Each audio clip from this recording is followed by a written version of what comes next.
हमारी कहानी का मेन हीरो है स्ट्रॉन्गेस्ट सेज। इसने ह्यूमैनिटी को बचाया था मॉन्स्टर्स से और उनके राजा से, लेकिन वो अपना सारा का सारा मैना यूज कर लेता है, वो बहुत ज्यादा एग्जॉस्ट हो जाता है और उसके बाद लड़ाई के बाद वो मर जाता है। लेकिन अच्छी बात ये है कि ये उसकी जिंदगी का अंत नहीं होता है। उसके बाद वो दोबारा से पैदा होता है 50 साल बाद एक कमजोर से लड़के के शरीर में, और एक मैजिक एकेडमी में एडमिशन लेता है जहां पर वो दोबारा से कोशिश करेगा स्ट्रॉन्गेस्ट बनने की। अब क्या वो ये कर पाएगा? मेरा नाम है डोडो और चलिए देखते हैं। ग्रेट सेज उठता है और उसे यकीन नहीं होता कि वो अभी भी जिंदा है। वो इस चीज को बार बार क्वेश्चन करने लग जाता है कि मैं कहां पर हूं। वो अपने आप को शीशे में देखता है और अपने आप को देखकर हैरान रह जाता है कि ये कौन है। उसके बाद वहां पर एक नर्स आती है जो कि डॉक्टर के साथ होती है और वो उसे कुसनागी के नाम से बुलाती है, जिससे वो और ज्यादा कंफ्यूज हो जाता है कि कुसनागी कौन है। अब डॉक्टर उसे वहां पर लेटने के लिए कहते हैं, उसके बैंडेजेस को हटाते हैं और देखते हैं, और डॉक्टर भी सरप्राइज था कि इसकी सारी चोट ठीक हो गई हैं। और डॉक्टर को याद होता है कि वो बहुत ही हॉरिफिक शेप में था क्योंकि उसका कल ही एक्सीडेंट हुआ था और आज ये ठीक भी हो गया। और डॉक्टर सोचता है कि ये एक चमत्कार है, ये बिल्कुल ऐसा लग रहा है जैसे इसे किसी ने होली मैजिक से ठीक किया हो। और कुसनागी सोचता है कि यार ये ट्रैफिक एक्सीडेंट क्या होता है, और उसे ये तो पता था कि उसकी बॉडी खुद को हील कर सकती है। वो डॉक्टर से पूछता है क्या मेरी मैजिक पावर खत्म हो गई है, लेकिन डॉक्टर को उसका सवाल ही समझ में नहीं आता है कि मैजिक पावर खत्म हो गई है, इससे तुम्हारा क्या मतलब है। और कुसनागी उन्हें बताता है कि मैं कैलेमिटी में मॉन्स्टर से लड़ रहा था और उसके बाद शायद मेरी मैजिक पावर खत्म हो गई थी। अब डॉक्टर और नर्स एक दूसरे को देखते हैं कि ये पागल हो चुका है क्या। उसके बाद उससे पूछते हैं क्या तुम्हें तुम्हारा नाम याद है और ये कौन सा साल है। अब वो बताता है कि मेरा नाम आत्सुम है और ये शायद 1970 है। डॉक्टर उसे कहता है कि ये मेमोरी इंपेयरमेंट इशू है, और डॉक्टर उसे बताता है कि तुम्हारा असली नाम है कुसनागी मिनाटो और करंट ईयर है 2022। अब कुसनागी कंफ्यूज हो जाता है और उसके लिए ये सब कुछ बिलीव करना बहुत ज्यादा मुश्किल था। अब वो डॉक्टर की तरफ देखता है और उसे ये तो पता चल जाता है कि इसके अंदर कोई इल इंटेंशन नहीं और ये सच बोल रहा है। अब वो टीवी को देखता है और वो इतना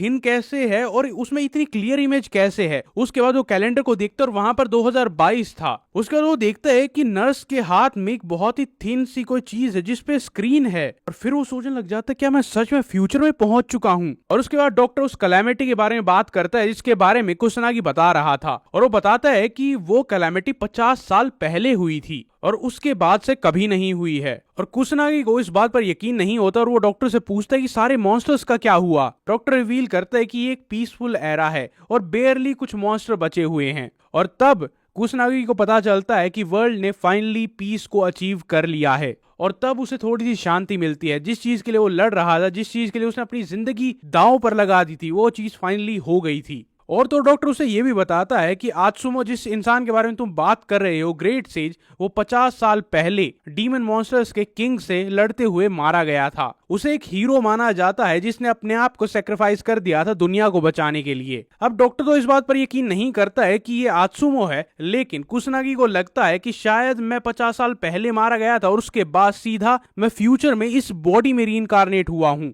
और उसे समझ में नहीं आता है कि ये कैसे हुआ है, क्यों हुआ है। लेकिन एक हफ्ते तक वो हॉस्पिटल में रहता है। उसके बाद वो डिस्चार्ज होने के बाद अपने रूम में आता है और वो थोड़ा सा उदास हो जाता है क्योंकि कुसनागी की लाइफ बहुत ज्यादा बेकार थी। उसके पेरेंट्स तब मर गए थे जब वो छोटा सा बच्चा था। उसके फॉस्टर पेरेंट्स ने भी उसे निकाल दिया था। उसके बाद वो बहुत ही बेकार से बोर्डिंग स्कूल में गया था। और जब से ये सब कुछ हुआ है, कुसनागी सर्वाइव कर रहा है अपनी पेरेंट्स के इनहेरिटेंस से। और प्रोटैगनिस्ट ने कभी भी एक रीइंकारनेशन मैजिक के बारे में नहीं सुना था। वो सोचने लग जाते क्या ये रीइंकारनेशन किसी भगवान ने किया है या बस रैंडमली हो गया है। उसके बाद वो अपना मैजिक एकेडमी का कार्ड देखता है और वो सोचता है कि यार मेरे टाइम पर कोई मैजिक एकेडमी नहीं होती थी, और उसे ये चीज बहुत ज्यादा इंटरेस्टिंग लगती है। और तभी उसका फोन रिंग करने लग जाता है। अब वो सोचते हैं कि आखिरकार ये है क्या, और वहां पर एक इंसान का नाम लिखा आ रहा था, टेडानो। अब उसे यही समझ में नहीं आता कि इस चीज के साथ करना क्या है, इसीलिए वो उसे फेंक देता है कि बाद में देखूंगा। वो बजता रहता है और लास्ट में एक मैसेज आता है जिसमें लिखा हुआ था, मैंने सुना था कि तुम हॉस्पिटल से डिस्चार्ज हो चुके हो, जल्दी से स्कूल में आओ, मेरे पैसे खत्म हो रहे हैं।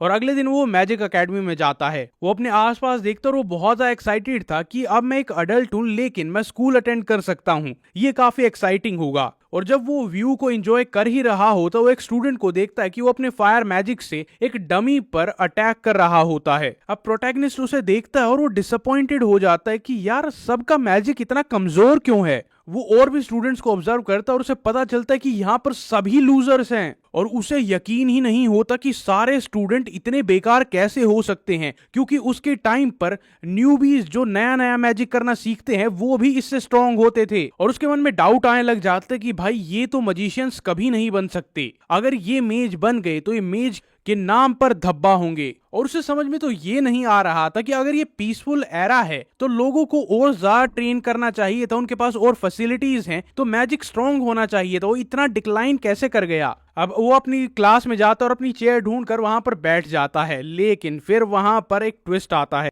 एक लाल बालों वाला लड़का आता है अपने 2 साइड किक्स के साथ, और उसके चेहरे से दिखाई दे रहा था कि वो एक बुली है। और वो आते ही प्रोटैगनिस्ट को कहता है कि तूने मेरे सारे के सारे मैसेजेस को इग्नोर क्यों किया था। अब कुसनागी उसे रिकॉग्नाइज नहीं करता है और उससे बहुत ही पोलाइटली पूछता है कि तुम कौन हो। अब टडानो बहुत ज्यादा गुस्सा हो जाता है, वो अपना नाम तो बताता लेकिन उसके साथ साथ उसकी टेबल पर लात मारता है और कहता है कि तुझे मेरा नाम पता नहीं है। वो कुसनागी को एक वीक कहता है और उसके साथ साथ उसे ट्रैश कहने लग जाता है, लेकिन कुसनागी उसे ज्यादा सीरियसली लेता ही नहीं है। और अचानक से उसे याद आता है कि अच्छा तो तुम वही हो जो मुझे वो फोन कर रहे थे, और वो अज्यूम कर लेता है कि टडानो उसका दोस्त है। अब टडानो अपना हाथ आगे करता है और वो कहता है, मतलब कहता नहीं, उसका इशारा ये था कि मुझे पैसे दे, लेकिन कुसनागी को लगता है कि वो उसका दोस्त है, इसीलिए वो पैशनेटली उसका हाथ पकड़ता है और हाथ मिलाने लग जाता है। लेकिन कुसनागी कहता है कि अबे सुअर, मैं तेरा दोस्त नहीं हूँ, और उसका कॉलर पकड़ लेता है, कहता है कि मुझे पैसे दे, क्योंकि उसे ये यकीन था कि कुसनागी के पास बहुत सारे पैसे बचे हुए हैं, उसके माँ बाप उसके लिए बहुत सारे पैसे छोड़कर गए थे। और अब हमारे हीरो को समझ में आता है कि यहाँ पर क्या चल रहा है। उसका पास्ट सेल्फ जिसकी बॉडी में वो रीइंकारनेट हुआ है वो बुली होता रहता था। अब टडानो वहां पर उसका मुक्का मारकर उसे बेहोश करने की तैयारी में होता है, जब वहां पर एक बहुत ही क्यूट लड़की आती है। वो उन दोनों को रुकने के लिए कहती है, जिसकी वजह से टडानो शांत हो जाता है, लेकिन जाते जाते उसे कहकर जाता है कि मुझे पैसे चाहिए और तू और मैं बाद में बात करेंगे। अब कुसनागी बहुत ज्यादा अनॉयड हो जाते हैं कि क्या बकवास कर रहा है, और टडानो वहां पर गुस्से में चला जाता है। उसके बाद क्लास शुरू होती है जहां पर ग्रेट कैलामिटी के बारे में बात हो रही थी, वो 1970 में हुई थी। वहां पर ग्रेट सेज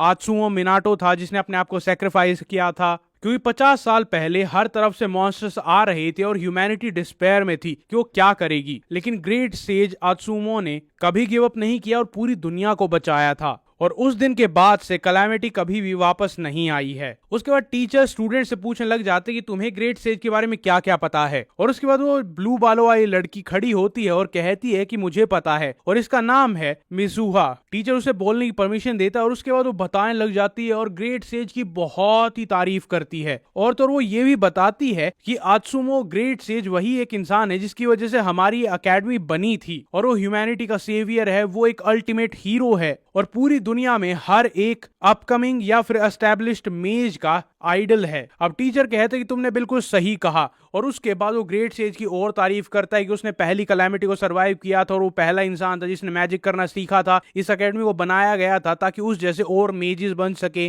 और उसके बाद वो कहते हैं कि ग्रेट सेज के बारे में और ज्यादा पढ़ो और अपने आने वाले टेस्ट के लिए प्रिपेयर करो। और ये सुनकर कुसनागी बहुत ज्यादा शाय फील कर रहा था, क्योंकि उसने कभी भी ये एक्सपेक्ट नहीं किया था कि उसे अपनी ही इतनी तारीफ सुनने को मिलेगी। और वो सोचता कि यार मैंने एकेडमी ज्वाइन क्यों की, अगर ये रोज होगा तो मैं बर्दाश्त नहीं कर पाऊंगा। और फिर उसे याद आता है जो डॉक्टर ने कहा था कि 50 साल यहाँ पर बिल्कुल पीस रही है, जिसकी वजह से लोगों का मैजिक बहुत ज्यादा वीक हो गया है। वो खिड़की के बाहर देखने लग जाता है और वो अपनी लाइफ को एंजॉय करता है, क्योंकि फाइनली उसे पीसफुल टाइम्स देखने का मौका मिल रहा है। टीचर फाइनली क्लास को खत्म करता है और कहते हैं कि आई होप तुम सब तैयार हो मैजिक असेसमेंट टेस्ट के लिए, जो कि कल होगा। अब टडानो दोबारा से उसके पास आता और कहता है कि क्यों बे लूजर, तूने सुना टीचर ने क्या कहा था? मुझे बहुत मजा आएगा कल जब तेरी डॉग शिट वो परफॉर्मेंस देखने को मिलेगी, जब तेरा मैजिक बिल्कुल टट्टी जैसा होगा। और कुसनागी उसकी बातों को इग्नोर करके उसके चेहरे की तरफ देखकर सोचता है कि यार ये भौंकना कब बंद करेगा। अब कुसनागी वहां से जाने लगता है और टडानो पॉइंट आउट करता है कि तेरे पेरेंट्स के पास भी कोई मैजिक नहीं था।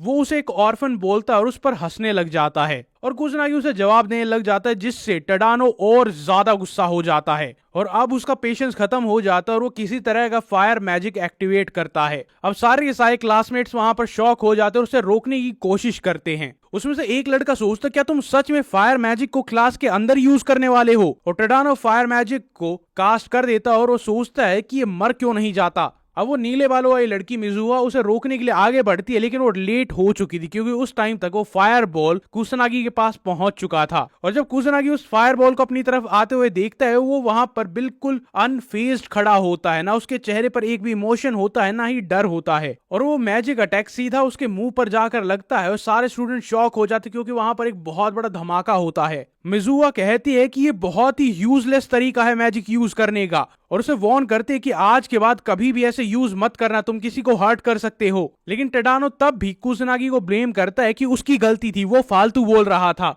और तब भी वो अपनी मिस्टेक को एक्सेप्ट नहीं कर रहा होता है। अब सारे के सारे स्टूडेंट्स बहुत ज्यादा कंसर्न होते हैं कि कुसनागी को क्या हुआ होगा, वो बहुत ज्यादा इंजर्ड होगा, लेकिन जब वहां से धुआं हटता है तो वहां पर वो बिल्कुल अनहार्म्ड खड़ा था, वो अपनी जगह से 1 इंच भी नहीं हिला था। ये देखकर सारे स्टूडेंट्स हैरान थे कि ऐसा कैसे हो सकता है, और सबसे ज्यादा हैरान था टेडानो, जो सोचता है कि मैंने अपनी पूरी ताकत लगाकर वो अटैक किया था। और प्रोटैगनिस्ट सोच रहा था कि यार मैं ऐसे लेवल 1 मैजिक को तो बिना कोई स्पेल के, बिना किसी चैंट के अपने आप को डिफेंड कर सकता हूँ, मेरा बैरियर हर एक लेवल 1 मैजिक को अपने आप ही रोक लेगा, मुझे कुछ करने की भी जरूरत नहीं है। अब कुसनागी ने सारी चीजों को इसलिए बर्दाश्त किया था जो भी वो बोल रहा था क्योंकि उसे लग रहा था कि एक बच्चा है, लेकिन अब कुसनागी को ये यकीन हो गया था कि इसे पनिशमेंट तो मिलनी चाहिए। कुसनागी के चेहरे पर एक कोल्ड एक्सप्रेशन आता है और अब वो धीरे धीरे टेडानो की तरफ जाता है, और अब वो सारे के सारे बुली बहुत ज्यादा घबरा जाते हैं कि हो क्या रहा है, इसके एक्सप्रेशन ऐसे कैसे हो सकते हैं, ये एक लूजर होता था।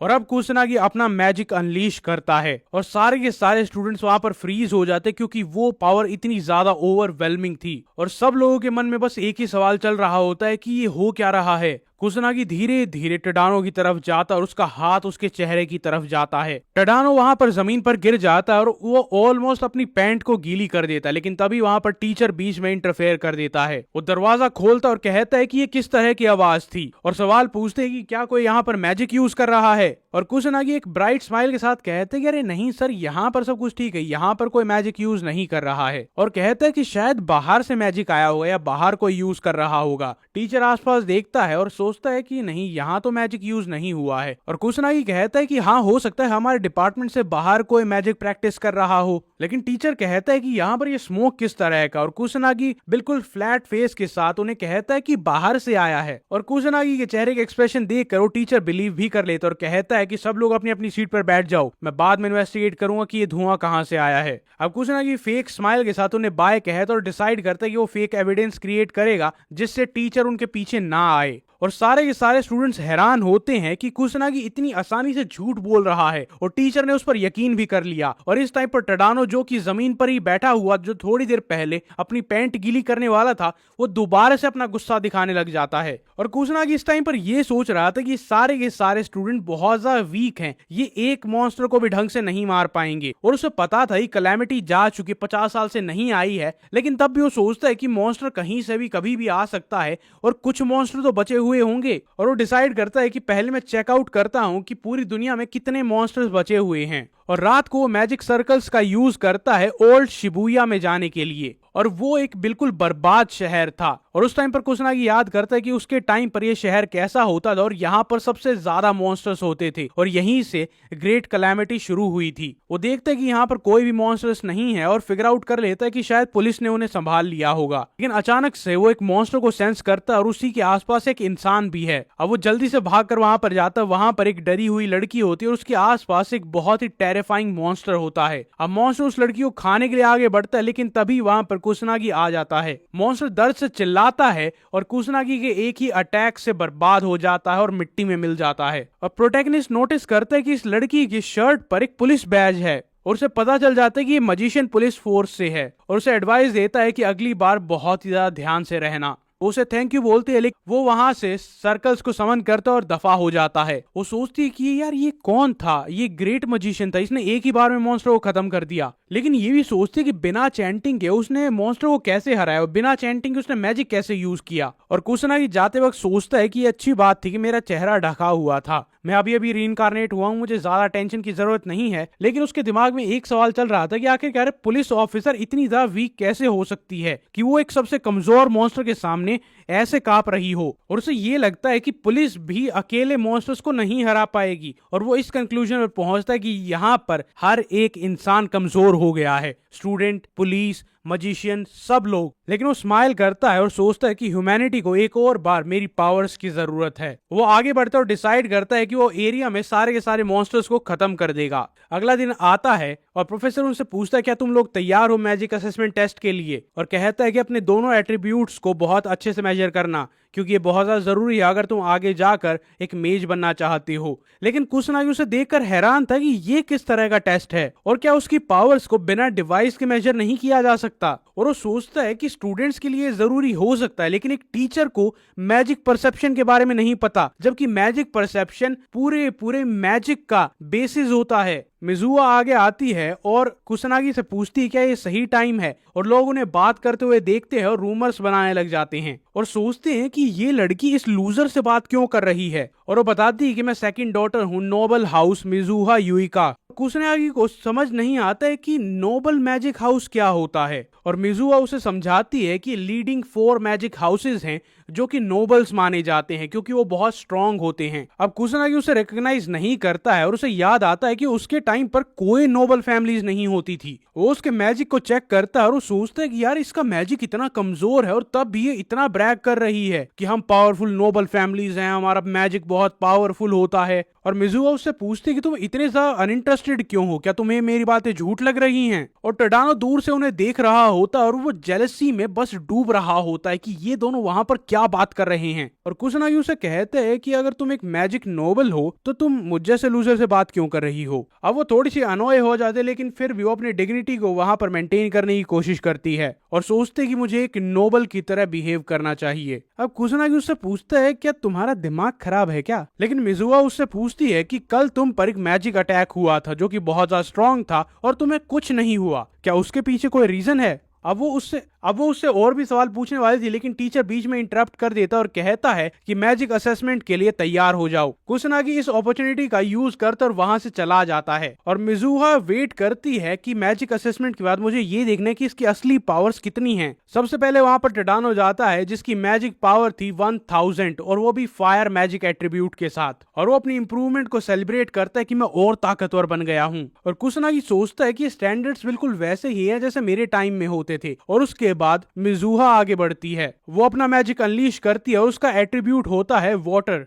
और उसकी मैजिक पावर है 2000। और सब लोग सरप्राइज होते और टीचर तारीफ करता है मिजुहा और टडानो की, क्योंकि वो दोनों ही बहुत ज्यादा स्ट्रांग हैं और उनकी तारीफ करते हुए कहते हैं कि तुम बहुत ही कमाल की मेज बनोगे। अब स्टूडेंट भी उनकी तारीफ करने लग जाते, लेकिन कुसनागी बहुत ज्यादा डिसअपॉइंटेड होता है कि ये तुम्हारे टॉप स्टूडेंट्स हैं कि 2000 मैजिक पावर एक एमेच्योर लेवल से भी नीचे है। मिजुआ वहां पर बहुत ज्यादा स्मग स्माइल के साथ उसे देख रही होती है। वो सोच रही होती है अब तुम्हें पता चला नोबल फैमिली की मैजिक पावर क्या होती है। और कुसनागी सोचता है कि यार ये मुझे ऐसे क्यों देख रही है। उसके बाद टीचर कुसनागी को बुलाता है। जब वो वहां पर जा रहा होता है तो स्टूडेंट्स आपस में बात करते हैं कि यार तुमने लास्ट टाइम देखा था कि इसकी मैजिक पावर कितनी थी, पढ़ाई में ये नंबर 1 था लेकिन मैजिक पावर में ये लास्ट आया था। और टडानो जो कि ये सोच रहा था कि कुसनागी के पास 0 मैजिक टैलेंट है, वो भी उसे देखने के लिए बहुत ज्यादा एक्साइटेड था कि अब ये जाएगा अपने आप को एम्बैरेस करेगा। मिजुआ ये देखना चाहती थी कि आखिरकार ये कितनी मैजिक पावर छुपा कर रख रहा है, लेकिन तभी उसके मन में डाउट था कि ये मुझे तो सरपास नहीं कर पाएगा। और कुसनागी को याद आता है कि यार मैं अपनी पास्ट लाइफ में बहुत ज्यादा स्टैंड आउट करता था, मैं अपनी सारी पावर दिखा देता था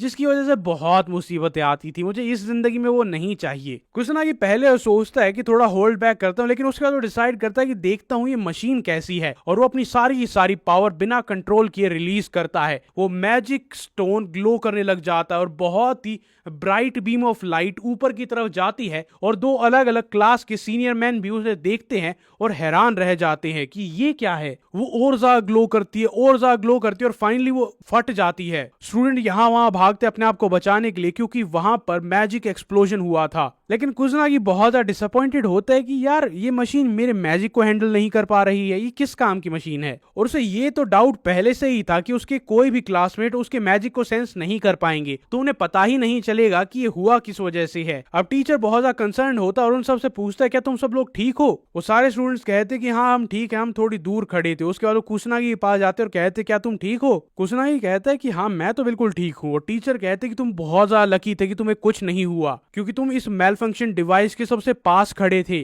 और अब टीचर थोड़ी चिंता में होता है क्योंकि वो उसके मैजिक और उसके एट्रीब्यूट को काउंट नहीं कर सकता है। और कुसनागी पूछता है कि तो आप इतने टेंशन में क्यों हैं, और वो कहते हैं कि मैं सोच रहा था कि स्टूडेंट्स को उनके मैजिक पावर के हिसाब से डिस्ट्रीब्यूट कर दिया जाए प्रैक्टिकल असेसमेंट टेस्ट के लिए, लेकिन वो असेसमेंट रिजल्ट के बिना डिसाइड नहीं कर सकते हैं। फिर टीचर सोचते हैं कि कुसनागी को किसी स्ट्रॉन्ग स्टूडेंट के साथ पेयर कर देते हैं, और वो कहते हैं कि टडानो तुम कुसनागी को अपनी टीम में ले लो। और टडानो बहुत ही खुशी खुशी कहता है कि हाँ क्यों नहीं, क्योंकि उसे एक नई अपॉर्चुनिटी मिल गई थी कुसनागी को बुली करने की। और टीचर बहुत ज्यादा खुश होता है कि अच्छा तुम मान गए, अब कोई दिक्कत नहीं होगी। अब टडानो उसके पास जाता है और कहता है कि मैं वेट कर रहा हूँ कि कब कॉम्बैट क्लास आएगी और कब तुम मेरी टीम में आओगे। और इसके बाद वो ओल्ड शिबुया में पहुंच जाते हैं जहां पर उनकी कॉम्बैट क्लास होगी, और टीचर बताते कि यहाँ पर अब भी कुछ मॉन्स्टर्स बचे हुए हैं, और ये वही शहर है जो कि ग्रेट कैलामिटी की वजह से डिस्ट्रॉय हो गया था। और मजिशियंस और पुलिस यहाँ पर रेगुलरली आते रहते हैं इन मॉन्स्टर्स से लड़ने के लिए जो कि यहाँ पर रहते हैं, और जो अकेडमी के स्टूडेंट्स हैं उन्हें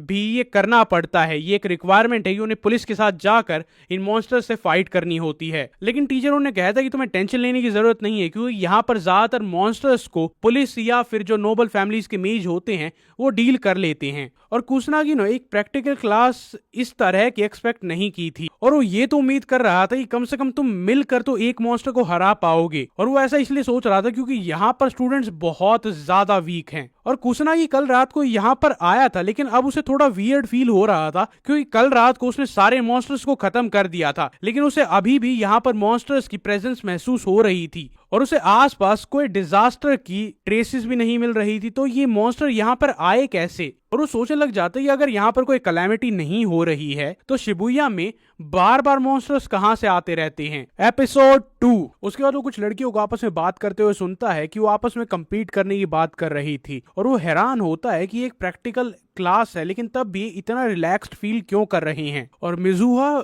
कुसनागी को बहुत ही ध्यान से देखती है, लेकिन किस वजह से वो नहीं बताया जाता। टीचर प्रैक्टिकल क्लास को शुरू करता है और वो उम्मीद करता है कि सारे स्टूडेंट्स आपस में ढंग से काम करेंगे। टडानो कुसनागी को दूर जाते हुए देखता है और उसे कहता है कि अरे ओए डरपोक, इधर आ, तू यहीं पर रुक जा, वरना कहीं बाहर जाएगा, किसी मॉन्स्टर ने तुझे खा लिया तो। लेकिन कुसनागी उसे एक बात क्लियर कर देता है कि अगर तू दोबारा से वही हरकत करेगा तो इस बार मैं तुझे जाने नहीं दूंगा। और कुसनागी को समझ नहीं आ रहा था कि अगर तुम मुझसे इतनी ही नफरत करते हो तो मुझे इग्नोर क्यों नहीं करते हो, मुझसे दूर रहो। टडानो गुस्सा हो जाता है और उसे कहता है कि मुझसे जबान मत लड़ा, ठीक है? और मुझे तो एक बात समझ नहीं आती कि जब तू इतना लूजर है तो मिजुहा तुझसे बात ही क्यों करती है। और ये सुनते ही कुसनागी कहता है कि अच्छा तो तुझे मिजुहा पसंद है। और ये सुनते ही उसे और ज्यादा गुस्सा आ जाता, उसका मुंह और बुरा बन जाता है। उसके बाद कुसनागी अपने आसपास कुछ नोटिस करता है और इसी टाइम पर टडानो उस पर फायर अटैक करने वाला होता है, लेकिन कुसनागी उसे कहता है कि यहीं पर रुक जा। और टडानो से कहता है कि इस बार तेरी माफी काम नहीं करेगी। और कुसनागी उसे कहता है कि अब एक गधे अपने पीछे तो देख। अब टडानो को पहले लगता है कि अरे ये बस ऐसे ही डिस्ट्रैक्ट करने की, लेकिन जब वो पीछे देखता है तो वहां पर एक बहुत लंबा मॉन्स्टर खड़ा था। उन सब के पसीने छूट जाते और वो सोचते हैं कि यहाँ पर एक डीमन सोल्जर क्या कर रहा है। और बाकी सारे बुलीज टडानो को हाइप अप करते कि भाई तू उसे मार सकता है, तू ताकतवर है, तू आगे बढ़। और उस टाइम पर उन तीनों के चेहरे पर बहुत ज्यादा एंग्जाइटी होती, क्योंकि किसी को नहीं पता था कि आगे क्या होने वाला है। अब टडानो वहां पर उनकी बातों में आ जाता है और उस डीमन सोल्जर पर हमला करता है। अब अपना फायर स्पेल यूज करता है, वो फायर स्पेल लगता भी है, धुआं भी होता है। वो खुश हो जाते हैं कि अरे भाई तूने हरा दिया। लेकिन जब वहां से धुआं हटता है टडानो को उस पर एक स्क्रैच तक दिखाई नहीं देता है, और अब उसके असली पसीने छूटने शुरू होते हैं। और कुसनागी इस टाइम पर पीछे खड़ा होकर मन ही मन सोच रहा होता है कि लूजर तुझे लगा भी क्यों था कि तेरा लेवल 1 मैजिक एक डीमन सोल्जर पर काम करेगा। और जैसी वो एक कदम आगे रखता है वो सब अपनी पैंट गीली कर देते हैं, वो सब अपने घुटनों पर गिर जाते हैं क्योंकि उनके पैर जवाब दे देते हैं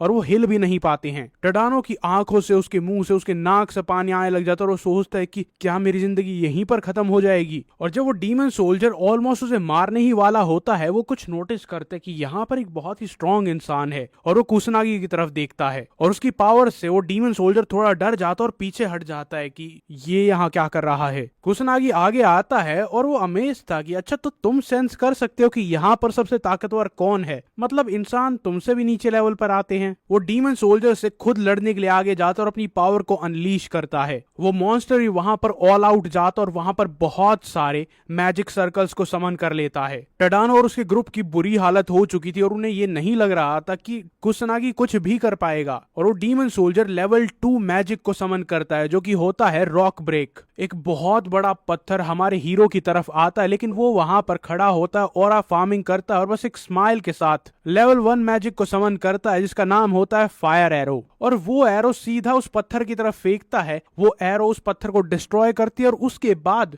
डीमन सोल्जर को जाकर लगती है और वहां पर एक बहुत बड़ा धमाका होता है। टडानो और उसका सारा ग्रुप वहां पर अपनी आंखें खोलता है कि क्या हुआ, और वो देखता है कि डीमन सोल्जर तबाह हो चुका है। टडानो सोचता है कि यार ये क्या हो रहा है, कुसनागी क्या ये तुमने किया है? और वो डिनायल में चला जाता है कि नहीं, ऐसा हो ही नहीं सकता। कुसनागी जैसा लूजर एक डीमन सोल्जर को नहीं हरा सकता, ये इम्पॉसिबल है। और कुसनागी अपने मन में कहता है कि अगर लेवल 1 मैजिक मैं यूज कर रहा हूं उससे मैं तुम सबको हरा सकता हूं। और उस डीमन सोल्जर के मरने के बाद वहां पर एक क्रिस्टल गिर जाता है। और अब कुसनागी के दिमाग में बस एक ही सवाल चल रहा था कि यहाँ पर इतने सारे मॉन्स्टर आए कहां से, जबकि कल रात को मैंने सबको मार दिया था। और उसके मन में एक डाउट आता है, कहीं ये कोई अपशगुन तो नहीं है बहुत बड़े डिजास्टर के आने से पहले, और क्या उसे इस सिचुएशन को ज्यादा सीरियसली लेना चाहिए? और अचानक से उसे फ्लैशबैक आने लग जाते हैं अपनी पास्ट लाइफ के, जो डिस्ट्रक्शन उसने अपनी पास्ट लाइफ में देखा था, लोगों को मरते हुए, दोस्तों को, परिवार को बर्बाद होते हुए। वो थोड़ा सैड हो जाता, अपनी मुट्ठी टाइट करता है और अब वो पूरी डिटर्मिनेशन के साथ ये फैसला लेता है कि इस बार मैं ह्यूमैनिटी को ऐसे बर्बाद होने नहीं दूंगा, फिर चाहे मॉन्स्टर कम हो या फिर कैलेमिटी दोबारा से हो जाए। और जो बाकी 2 बुली थे वो एडमिट करते हैं कि हमने कुसनागी को ही देखा था उस डीमन सोल्जर को डिफीट करते हुए, और वो सोचते क्या ये वही लूजर है जिसे हम बुली किया करते थे। अब टडानो बहुत ज्यादा गुस्सा हो जाता है, दीवार में मुक्का मारता है क्योंकि उसे समझ नहीं आ रहा था कि यहाँ पर हो क्या रहा है। और इसी टाइम पर मिजुहा सब कुछ पीछे से खड़ी होकर देख रही थी और वो सरप्राइज हो जाती है जब उसे कुसनागी की ये साइड पता चलती है। हमें इससे कुछ देर पहले का सीन दिखाया जाता है जहां पर मिजुहा लेवल 1 मैजिक का यूज करती है और बहुत ही वीक मॉन्स्टर को डिफीट कर देती है। उसके क्लासमेट्स ये देखकर हैरान हो जाते और उसकी तारीफ करने लग जाते हैं। वो थोड़ी सी इरिटेट हो जाते हैं कि यार नॉर्मल लोग पता नहीं इतनी जल्दी इंप्रेस क्यों हो जाते हैं। फिर वो अपने आप पर बहुत ज्यादा प्राउड फील करने लग जाती है और सोचते कि शायद ऐसा इसलिए है क्योंकि मैं एक जीनियस हूँ। और अचानक से वो टडानो एक ग्रुप को देखती है जो कि कुसनागी को एक कोने में लेकर जा रहे थे। मिजू अपने ग्रुप को कहती कि अरे बाकी तुम हैंडल कर लो, मैं अभी आती हूँ। मिजू वहां पर इसलिए जाती है क्योंकि वो देखना चाहती थी आखिर टडानो का ग्रुप क्या करेगा, क्या वो कुसनागी को दोबारा से बुली करेंगे। वो सोच रही थी कि मैं वहां पर जाकर उसको बचाऊंगी, लेकिन जब वो वहां पर जाती है तो उसे डीमन सोल्जर दिखाई देता है और उसके मन में डाउट होता है कि क्या ये इस मॉन्स्टर से लड़ भी पाएंगे। अब मिजुहा भी डरी हुई थी, लेकिन तब भी वो डिसाइड करती कि मैं जाकर उनकी हेल्प करूंगी क्योंकि वो मिजुहा रॉयल फैमिली से, नोबल फैमिली से बिलोंग करती है। वो भागकर उनके पास जाने की कोशिश करती और चिल्लाकर कहती कि भाग जाओ वहां से, लेकिन तभी वहां पर फायर मैजिक आता है और वो डीमन सोल्जर डिस्ट्रॉय हो जाता है। और उसे अपनी आंखों पर यकीन नहीं होता कि कुसनागी ने एक अटैक में इतने स्ट्रॉन्ग मॉन्स्टर को गिरा दिया। और उसे याद है कुसनागी एक ऐसा लड़का होता था जो कि स्कूल में बुली होता था, बहुत ही वीक था, उसकी मैजिक पावर बिल्कुल कम थी और उसे अपनी आंखों पर यकीन नहीं हो रहा था कि ये वही सेम लड़का है। और सोचते कि मैंने बहुत ही क्लोजली देखा था, उसने कोई भी एन्चेंटमेंट नहीं की थी। उसे ये पता था कि एक डीमन की स्ट्रेंथ डिटरमिन होती है कि उसके शरीर पर कितने क्रिस्टल हैं। ये चीज यूज होती है मॉन्स्टर्स के बीच में एक रैंकिंग एस्टेब्लिश करने के। मैजिकल बीस्ट रैंक 6 होते हैं, डीमन सोल्जर्स रैंक 5 होते हैं, डीमन कैप्टन रैंक 4 पर आते हैं, डीमन जनरल 3rd रैंक पर आते हैं, डीमन किंग रैंक 2 पर आता है और इसके बाद आता है डीमन गॉड जो कि रैंक 1 पर होता है। और ये सारे मॉडर्न मैजिशियंस को पता होता है और सबको ये भी पता होता है कि एक डीमन सोल्जर को बीट करने के लिए तुम्हें कम से कम लेवल 3 का मैजिक चाहिए, लेकिन टडानो ने सिर्फ और सिर्फ लेवल 1 का यूज किया था। अब कुसनागी उसकी तरफ आ रहा होता है लेकिन वो छुप जाती। फिर वो सोचती कि मेरे पास छुपने का क्या रीजन है। वो बाहर देखने के लिए आती है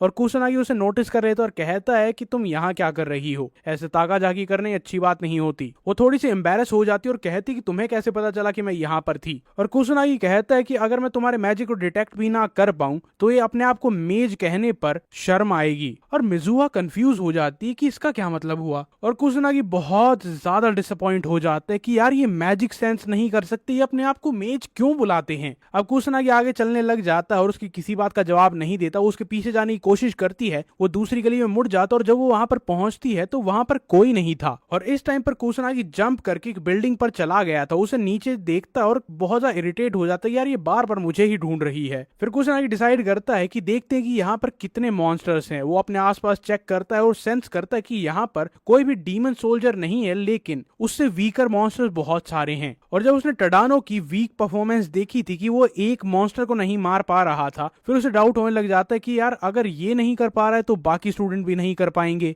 और इसीलिए वो डिसाइड करता है कि थोड़े बहुत मॉन्स्टर्स को मैं ही मार देता हूं ताकि इनका काम आसान हो जाए। उसकी बॉडी ग्लो करने लग जाती है, वो अपना मैजिक एक्टिवेट करता है और वो अपना लेवल 2 मैजिक बैरेट यूज करता है, जिससे वो पूरे एरिया में जितने भी मॉन्स्टर होते हैं उनकी तरफ एक मैजिक बुलेट फायर करता है। टडानो और उसका ग्रुप वो सारी लाइट्स को नोटिस करता है कि ये क्या है। मिजुआ इसे नोटिस कर लेती है और उसे पता होता है कि ये क्या है। वो सोचती है कि ये मल्टीपल मैजिक किसने एक्टिवेट किए हैं। और शिबुया में ही कहीं पर 3 मॉन्स्टर कुछ स्टूडेंट्स पर अटैक कर देते हैं और वो होपलेस हो जाते हैं, यार हम इतने सारे मॉन्स्टर को तो नहीं हरा पाएंगे। वो अपनी किस्मत को एक्सेप्ट कर ही चुके होते हैं। जब एक लड़की के पास वो मॉन्स्टर बिल्कुल पास आ जाता है तो मैजिक बुलेट्स वहां पर आती हैं और सारे मॉन्स्टर्स को डिस्ट्रॉय कर देती हैं। वो मॉन्स्टर दर्द से चिल्लाने लग जाता है और जब वो खत्म होता है उसके बाद बाकी सारे स्टूडेंट उसके पास आते हैं और पूछते हैं क्या तुम ठीक हो। और कुसुनागी ऊपर से सब कुछ देख रहा होता है और वो अपने आप पर प्राउड फील करता है कि चलो आज मैंने कुछ तो अच्छा काम किया। और सारे मॉन्स्टर मारे जाते हैं और फिर वो सोचते कि यार मैंने कुछ थोड़ा ज्यादा ही कर दिया है, इससे तो सबको पता चल जाएगा कि यहाँ पर कोई स्ट्रॉन्ग इंसान है। उसके पसीने छूटने लग जाते हैं और सोचते कि यार अब तो क्लास खत्म हो जाएगी।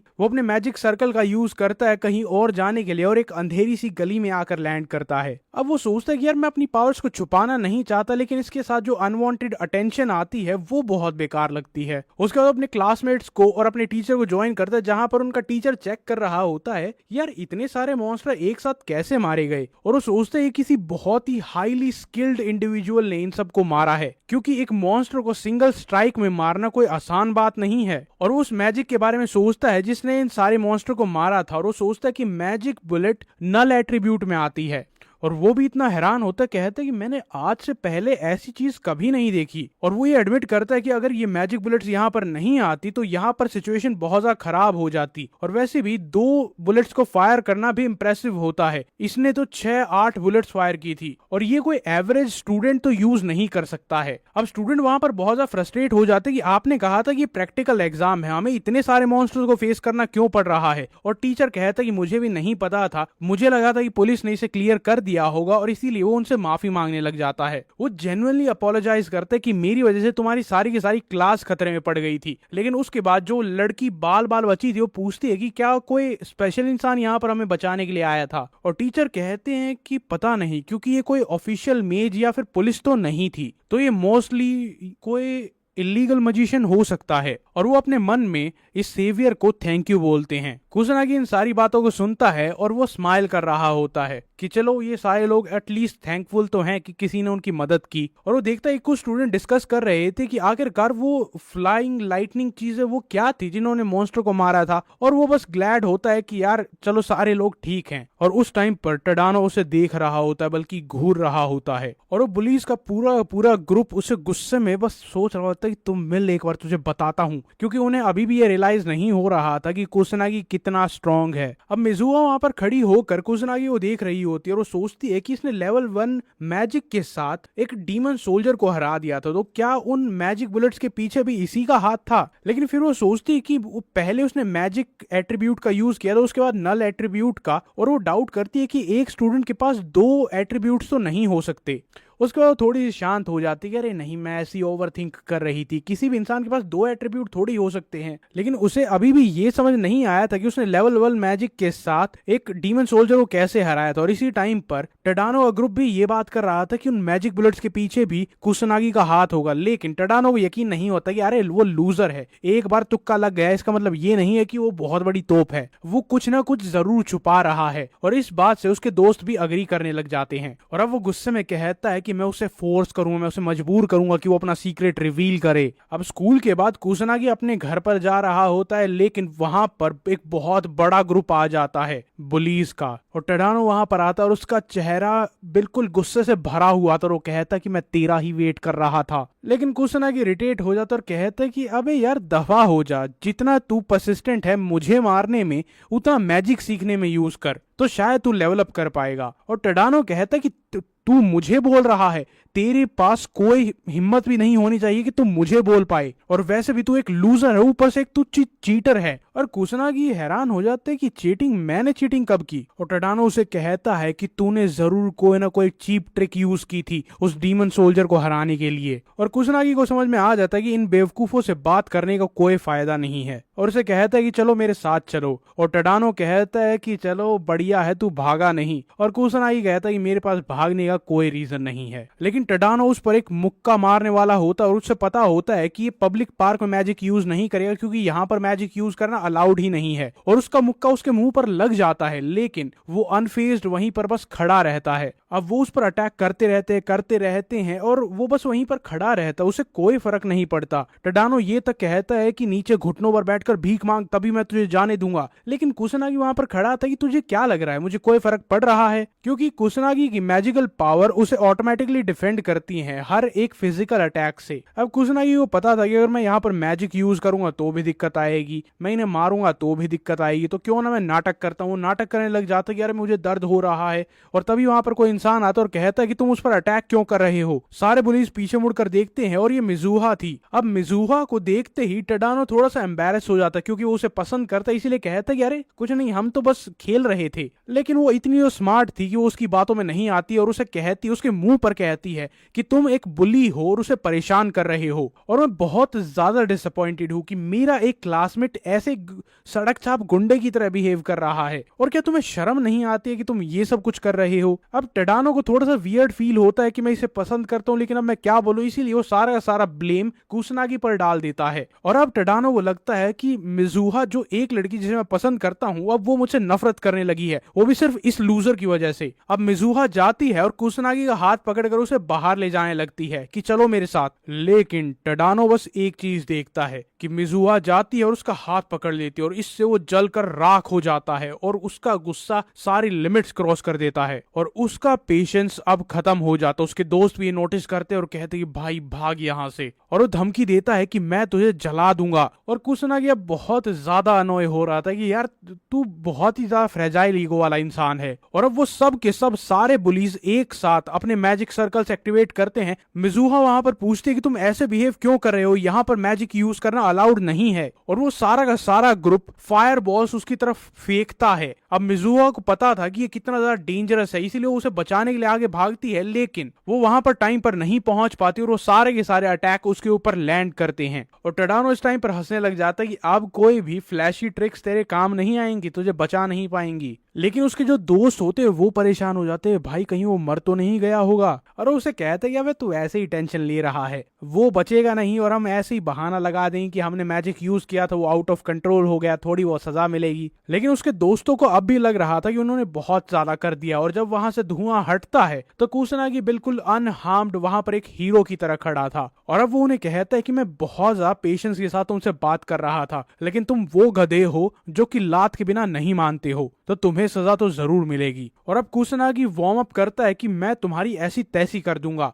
वहां पर टडानो का ग्रुप और मिजुहा दोनों ही देखकर हैरान थे कि इतने पावरफुल अटैक के बाद भी इसे कुछ क्यों नहीं हुआ। और कुसनागी उन्हें कहता है कि जब कोई तीसरा इंसान मिजुहा यहाँ पर थी तो तुम्हें इस चीज में उसे ड्रैग नहीं करना चाहिए था। और उनके मुंह पर कहता है कि तुम आखिरकार अंदर से कितने घटिया हो कि तुम ये कर सकते हो। लेकिन टडानो तब भी स्क्रीम करता है और उन दोनों को ही ब्लेम करता है कि तू और मिजुहा दोनों ही इस चीज के लिए रिस्पॉन्सिबल हो। और उन दोनों को कहता है कि तुमने मेरी बेइज्जती की थी, तुम यही डिजर्व करते हो। और वो एक और मैजिक सर्कल वहां पर एक्टिवेट कर देता है और कहता कि हम तब तक अटैक करेंगे जब तक कि तू मर नहीं जाता। और कुसनागी वहां पर ज्यादा कुछ नहीं करता, वो एक छोटा सा मैजिक सर्कल समन करता है। अब सारे पुलिस उस पर हंसने लग जाते, कहते ये तेरा मैजिक है, इससे तू हमें हराएगा। और उस पर हंसने के बाद वो सब एक साथ अटैक करते हैं इस उम्मीद में कि इस बार तो वो जरूर मर जाएगा। लेकिन कुसनागी कोई फ्लैशी ट्रिक्स यूज नहीं करता है, वो मैजिक ड्रेन का यूज करता है। उसके छोटे से मैजिक सर्कल्स में से अजीब से ग्रीन टेंटिकल्स निकलते हैं और वो सारे के सारे गैंग को जकड़ लेते हैं और वो घबरा जाते हैं, चिल्लाने लगते हैं, चीखने लगते हैं और धीरे धीरे उनकी एनर्जी कम होती जाती है। और वो सोचते कि भाई ये क्या हो रहा है। और देखते ही देखते कुसनागी उनकी सारी की सारी स्ट्रेंथ को निचोड़ लेता है और वो वहीं पर बेहोश हो जाते हैं। कुसनागी उनके पास जाता और कहते कि यार तू इतनी बड़ी बड़ी बातें कर रहा था, मुझे लगा था तू 1-2 मिनट तो जरूर टिकेगा। और वो बस अपने मन ही मन उम्मीद करता है कि कम से कम तू इतना बड़ा लूजर तो ना हो, प्लीज इसके बाद तो रिफ्लेक्ट करियो कि तेरी हरकतें कितनी घटिया हैं। और मिजुहा वहां पर कंफ्यूज हो जाते, क्या मैंने अभी अभी मैजिक को देखा, लेकिन इतनी जल्दी इसने इन सारे लोगों को कैसे हराया। अब कुसनागी वहां से जाने लगता है, लेकिन मिजुहा उसे कहती कि अरे रुको, मुझे ये तो बता कर जाओ कि यहाँ पर हुआ क्या था, ये सब बेहोश क्यों हो गए। और मुझे याद है कुछ दिन पहले तक तुम कोई वीक मैजिक भी कास्ट नहीं कर पाते थे और अब तुमने पूरे ग्रुप को हरा दिया है, कैसे। और बहुत ही सस्पिशियसली उससे पूछते हैं कि मुझे ये बताओ कि तुम कौन हो, क्योंकि तुम कुसनागी तो नहीं हो। अब कुसनागी वहां पर वियर्ड आउट हो जाता है कि यार सब लोग इतने सवाल क्यों पूछते हैं, सब मुझे ही परेशान करने में क्यों लगी हैं। अब वो वहां से जाने लगता है और कहता है कि यार कोई और काम करो, ये फालतू के सवाल मुझसे मत पूछो। अब मिजुआ वहां पर थोड़ी सी एम्बेरस हो जाती है, क्योंकि उसे रियलाइज होता है कि वो बहुत ज्यादा सवाल पूछ रही थी। वो उसे उसकी जान बचाने के लिए थैंक यू बोलती है और इस टाइम तक कुसनागी जा चुका था। वो दोबारा से एम्बेरस हो जाती है कि तुम कहां चले जाते हो। अब रात को कुसनागी दोबारा से अपने मैजिक सर्कल्स का यूज करता है और ओल्ड शिबुया में जाता है, क्योंकि दिन में उसे थोड़ी सी अजीब फीलिंग आ रही थी। और वो वहां पर जाकर चेक करता है और वो बिल्कुल वही होता है जो उसने सोचा था। वहां पर दोबारा से मॉन्स्टर्स आ गए थे, जबकि उसने दिन में ही सारे के सारे मॉन्स्टर्स को खत्म किया था। वो समझ जाता है कि बहुत बड़ा तूफान आने वाला है और ये उससे पहले की ही वार्निंग है, यहाँ पर कुछ तो गड़बड़ है। और उसे ये यकीन होता है कि अगर ये मॉन्स्टर सिर्फ और सिर्फ इसी एरिया में अपीयर होते रहते हैं तो अकेला ही सब कुछ संभाल लेगा। लेकिन दिक्कत ये थी, जब वो दोबारा से सेंस करने की कोशिश करता है तो उसे और एरियाज में भी मॉन्स्टर महसूस हो रहे थे। फिर वो सोचता है कि यार शायद ये सब कुछ कंट्रोल करना पुलिस के लिए बहुत ज्यादा ओवरवेलमिंग हो रहा होगा और यहाँ पर कोई ढंग का मेज भी नहीं है जो उनकी हेल्प कर सके और पुलिस खुद ही इतनी वीक है। लेकिन फिर उसके मन में डाउट आता है कि यार मैं इस एरिया में जो सारे मॉन्स्टर को हरा सकता हूँ, मैं पूरे पूरे नेशन में जाकर खुद सारे मॉन्स्टर को नहीं हरा पाऊंगा। और अब उसे समझ में नहीं आता है कि आखिरकार करना क्या है। एपिसोड 3 तो एक प्लान को बनाने की सोचता है और उसमें सबसे पहला स्टेप होता है कि ओल्ड शिबुया में जितने भी मॉन्स्टर हैं उन्हें मार देता हूं और कोई भी अननेसेसरी अटेंशन मेरी तरफ ना आए। पहला स्टेप ये है। वो दोबारा से अपने मैजिक बुलेट्स का यूज करता और मल्टीपल मॉन्स्टर्स को एक साथ खत्म कर देता है। एक आदमी जो कि झूम रहा होता है वो एक डेंजरस एरिया में आ जाता, उसे पता भी नहीं चलता कि उसकी जिंदगी खतरे में है और उसके बिल्कुल पीछे 2 सींग वाला एक मॉन्स्टर उसके पीछे आ रहा होता है। लेकिन प्रोटैगनिस्ट वहां पर आता और उस मॉन्स्टर को बहुत आसानी से खत्म कर देता है। वो आदमी उसे नोटिस कर लेता है, लेकिन फिर सोचता है कि अरे यार ऐसा ही सपना आया होगा। और प्रोटैगनिस्ट वहीं पर साइड में छुपा हुआ था और वो बस उम्मीद कर रहा था कि इसने मुझे देखा तो नहीं। वो अपने मैजिक सर्कल का यूज करता और वहां से जंप करके निकल जाता है। अब उसे ये लग रहा था कि उसे किसी ने नहीं देखा, लेकिन दूर से कोई इंसान उसे नोटिस कर लेता और ये सारी चीज वो अपने फोन में रिकॉर्ड कर लेता है। वो आदमी बहुत ही सरप्राइज होता है कि भाई ये वीडियो तो वायरल होगी ही होगी। वो 1 सेकंड नहीं लगाता है और YouTube पर उसे पोस्ट कर देता है। अब अगला दिन आता है और उन तीनों को प्रिंसिपल ऑफिस में बुलाया जाता है, जहां पर उनका क्लास टीचर उन्हें इन्फॉर्म करता है कि हमें ये पता चला है कि कुछ स्टूडेंट्स ने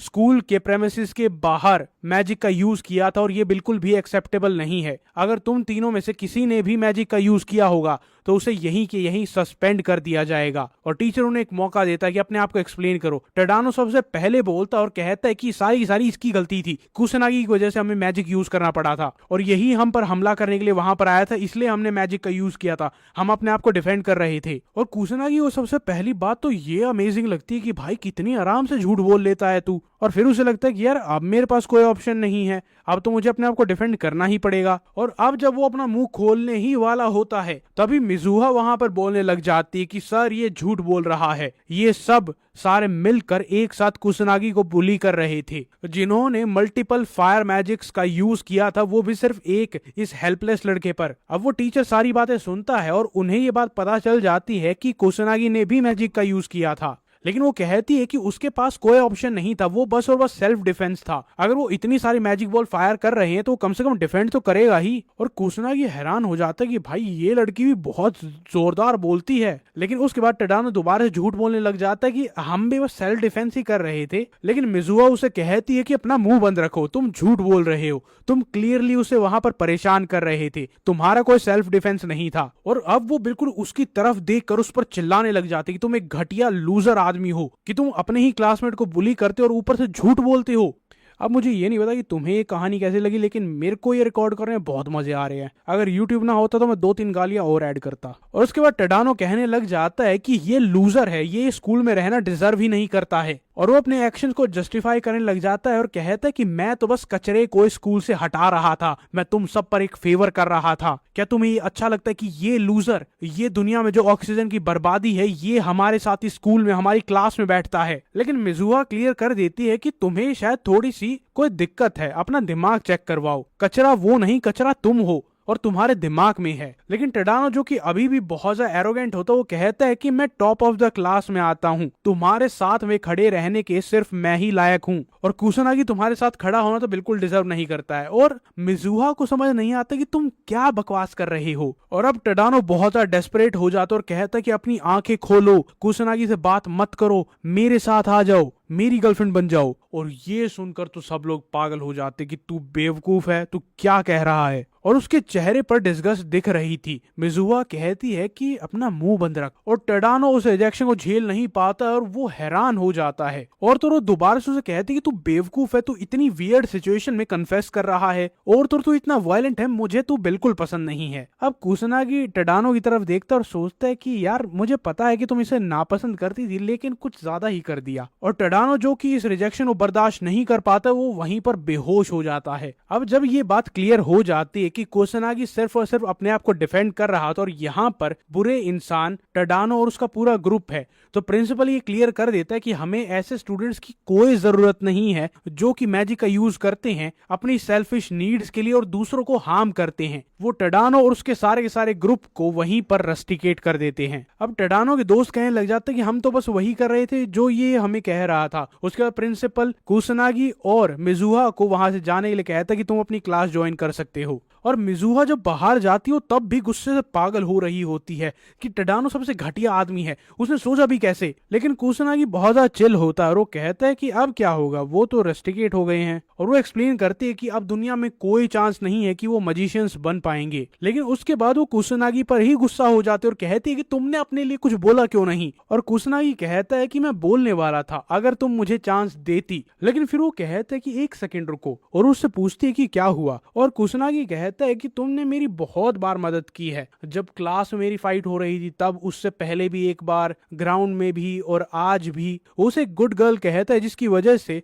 मिजुहा बहुत ज्यादा शर्माने लग जाती है, अपना चेहरे को कवर करती है और कहती है मैं क्लास में जा रही हूँ। और उसके बाद कुसुनागी सोचता है कि यार जिसका ये शरीर था, क्या वो सच में कार एक्सीडेंट में मारा गया था या फिर वो बुलिंग की वजह से गया था। अब उसे नहीं पता था कि ऐसा क्यों हुआ था, लेकिन वो खुश था कि एटलीस्ट जिन लोगों ने कुसुनागी को बुली किया था उन्हें अब उनकी सजा मिल रही है। उसके बाद प्रिंसिपल 2 सीनियर स्टूडेंट्स को वहां पर बुलाते और बताते हैं कि रिसेंटली हमारे पास एक कंप्लेन आई थी कि स्टूडेंट्स ने स्कूल प्रेमिसेस के बाहर मैजिक यूज किया था, लेकिन लकीली कोई भी हर्ट नहीं हुआ था, सबको सब कुछ ठीक है। लेकिन वहां पर एक लड़की होती है, वो कहती है कि अगर सब कुछ ठीक है तो मुझे यहाँ पर क्यों बुलाया गया है। और प्रिंसिपल उसे बताते हैं कि उनमें से एक स्टूडेंट जो इन्वॉल्व थी उसका नाम है युइका मिजुहा, यानी तुम्हारी छोटी बहन। वो समझ जाती है कि उसे क्यों बुलाया गया था। वो प्रिंसिपल को थैंक यू बोलती है मुझे बताने के लिए। और प्रिंसिपल कहते हैं कि अपने फादर को मेरी तरफ से हेलो बोलना। और वो कहती है कि बिल्कुल, वैसे भी हमारी फैमिली बहुत ज्यादा इंटरेस्टेड है स्कूल में इन्वेस्ट करने के लिए। उसके बाद वो वहां से चली जाती है।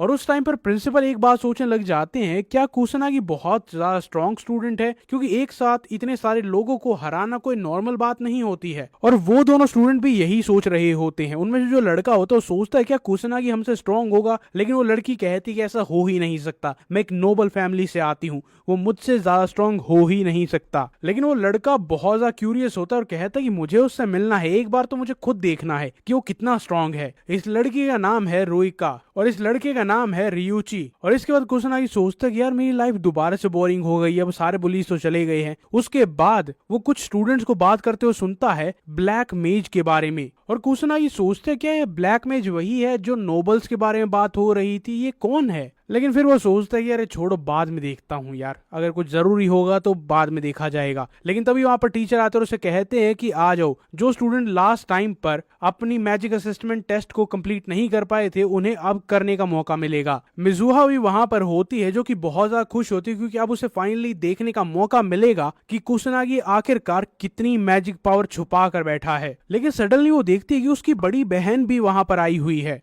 उसके बाद टीचर अनाउंस करता है कि कुसनागी की बारी है। वो वहां पर जाकर सोचता है कि यार पिछली बार मैंने मशीन को डिस्ट्रॉय कर दिया था, तो इस बार मुझे थोड़ा सा तमीज से काम करना होगा कि दोबारा से मशीन डिस्ट्रॉय ना हो जाए। वो अपने मैजिक को वहां पर निकालने की कोशिश करता है और अचानक से वो जोर जोर से हाफने लग जाता है और बहुत ज्यादा फटीग हो जाता है। अब टीचर उससे पूछते हैं क्या तुम ठीक हो, तुम्हें क्या हुआ है। वो उसे चेक करते रहते हैं और उसके साथ साथ रिजल्ट्स को देखते हैं और सरप्राइजिंगली उसका एट्रीब्यूट नन आता है कि उसका कोई भी मैजिक एट्रीब्यूट है ही नहीं। और उसके बाद वहां पर जितने भी लोग उसे देखने के लिए आए थे वो सब शॉक हो जाते हैं क्योंकि उसका मैजिक लेवल आता है 100, सिर्फ और सिर्फ 100, जिससे रूका के चेहरे पर एक स्माइल आ जाती है। और वहां पर दो स्टूडेंट्स आपस में बात करने लग जाते हैं कि यार हमारे पूरे बैच में इसकी मैजिक पावर सबसे ज्यादा कम है और उसे यूजलेस लेबल कर देते हैं और कहते हैं यार इसके पास ना मैजिक पावर है ना ही कोई एट्रीब्यूट है, किसी काम का नहीं है। और रियूची सोचता है कि हमने प्रिंसिपल से जो कहानी सुनी थी कि इसने एक साथ इतने सारे बुलीज को अपने आप ही हरा दिया था, वो कहानी झूठी होगी। रूका बहुत ज्यादा डिसअपॉइंटेड होती है और वहां से जाने लगती है क्योंकि उनके पास अब यहाँ पर रहने का कोई रीजन नहीं है, जिसे वो देखने के लिए आए थे वो तो यूजलेस निकला। स्टूडेंट्स ये नोटिस करते हैं कि कुसनागी बस इस टेस्ट को देने से ही थक गया है। दूसरा इंसान कहता है कि यार इसकी मैजिक पावर इतनी कम है, इतने में तो थक ही जाएगा। अब टीचर उसे कंफर्ट करने की कोशिश करते हैं और कहते हैं कि मैजिक पावर सबसे इंपॉर्टेंट चीज नहीं होती है, जिंदगी में और भी चीजें मैटर करती हैं। लेकिन मिजुहा को अपनी आंखों पर यकीन नहीं होता है क्योंकि उसे क्लियरली याद है कि इसी इंसान ने एक डीमन सोल्जर को हराया था। इसकी मैजिक पावर 100 नहीं हो सकती। और तो इसने दो मैजिक एट्रीब्यूट्स को एक साथ यूज किया था, फायर को और नल एट्रीब्यूट को। और उसके दिमाग में एक ही बात चलने लग जाती है कि आखिरकार ये किस तरह की ट्रिक यूज कर रहा है, क्योंकि उसने ये तरीका कभी नहीं सुना था कि कोई मेज अपनी मैजिक पावर को सप्रेस कर सकता है। प्रोटैगनिस्ट बहुत ज्यादा खुश हो जाता है और इस चीज से बहुत ही सेटिस्फाइड फील करता है कि अब कोई भी मुझे इस तरीके से नहीं देखेगा कि मैं स्ट्रांग हूँ। उसने मैजिक मैनिपुलेशन का यूज किया था जिससे उसने मशीन की रीडिंग्स को ही चेंज कर दिया था। अब वो मिजुहा से मिलता है और उसे पता चलता है कि वो भी वहां पर उसका असेसमेंट टेस्ट देखने के लिए आई थी और वो कहती कि मैं बस क्यूरियस थी कि तुम्हारी मैजिक पावर कितनी होगी। और तभी वहां पर उसकी बड़ी बहन रूका आती है, लेकिन कुसनागी उसे नहीं जानता था और वो दोनों को देखकर कहता है कि तुम दोनों कौन हो। वो अपने आप को और अपने दोस्त को इंट्रोड्यूस करती है। वो लास्ट नेम देखकर समझ जाता है कि इसकी बहन है और उससे पूछता है कि क्या तुम्हें मुझसे कुछ चाहिए। और वो कहती कि मुझे तुम्हारे अंदर 0% इंटरेस्ट है, ना ही मुझे तुमसे कुछ चाहिए है। और उसके बाद सीधा अपनी बहन की तरफ जाती है और मिजुहा थोड़ी सी घबरा जाती है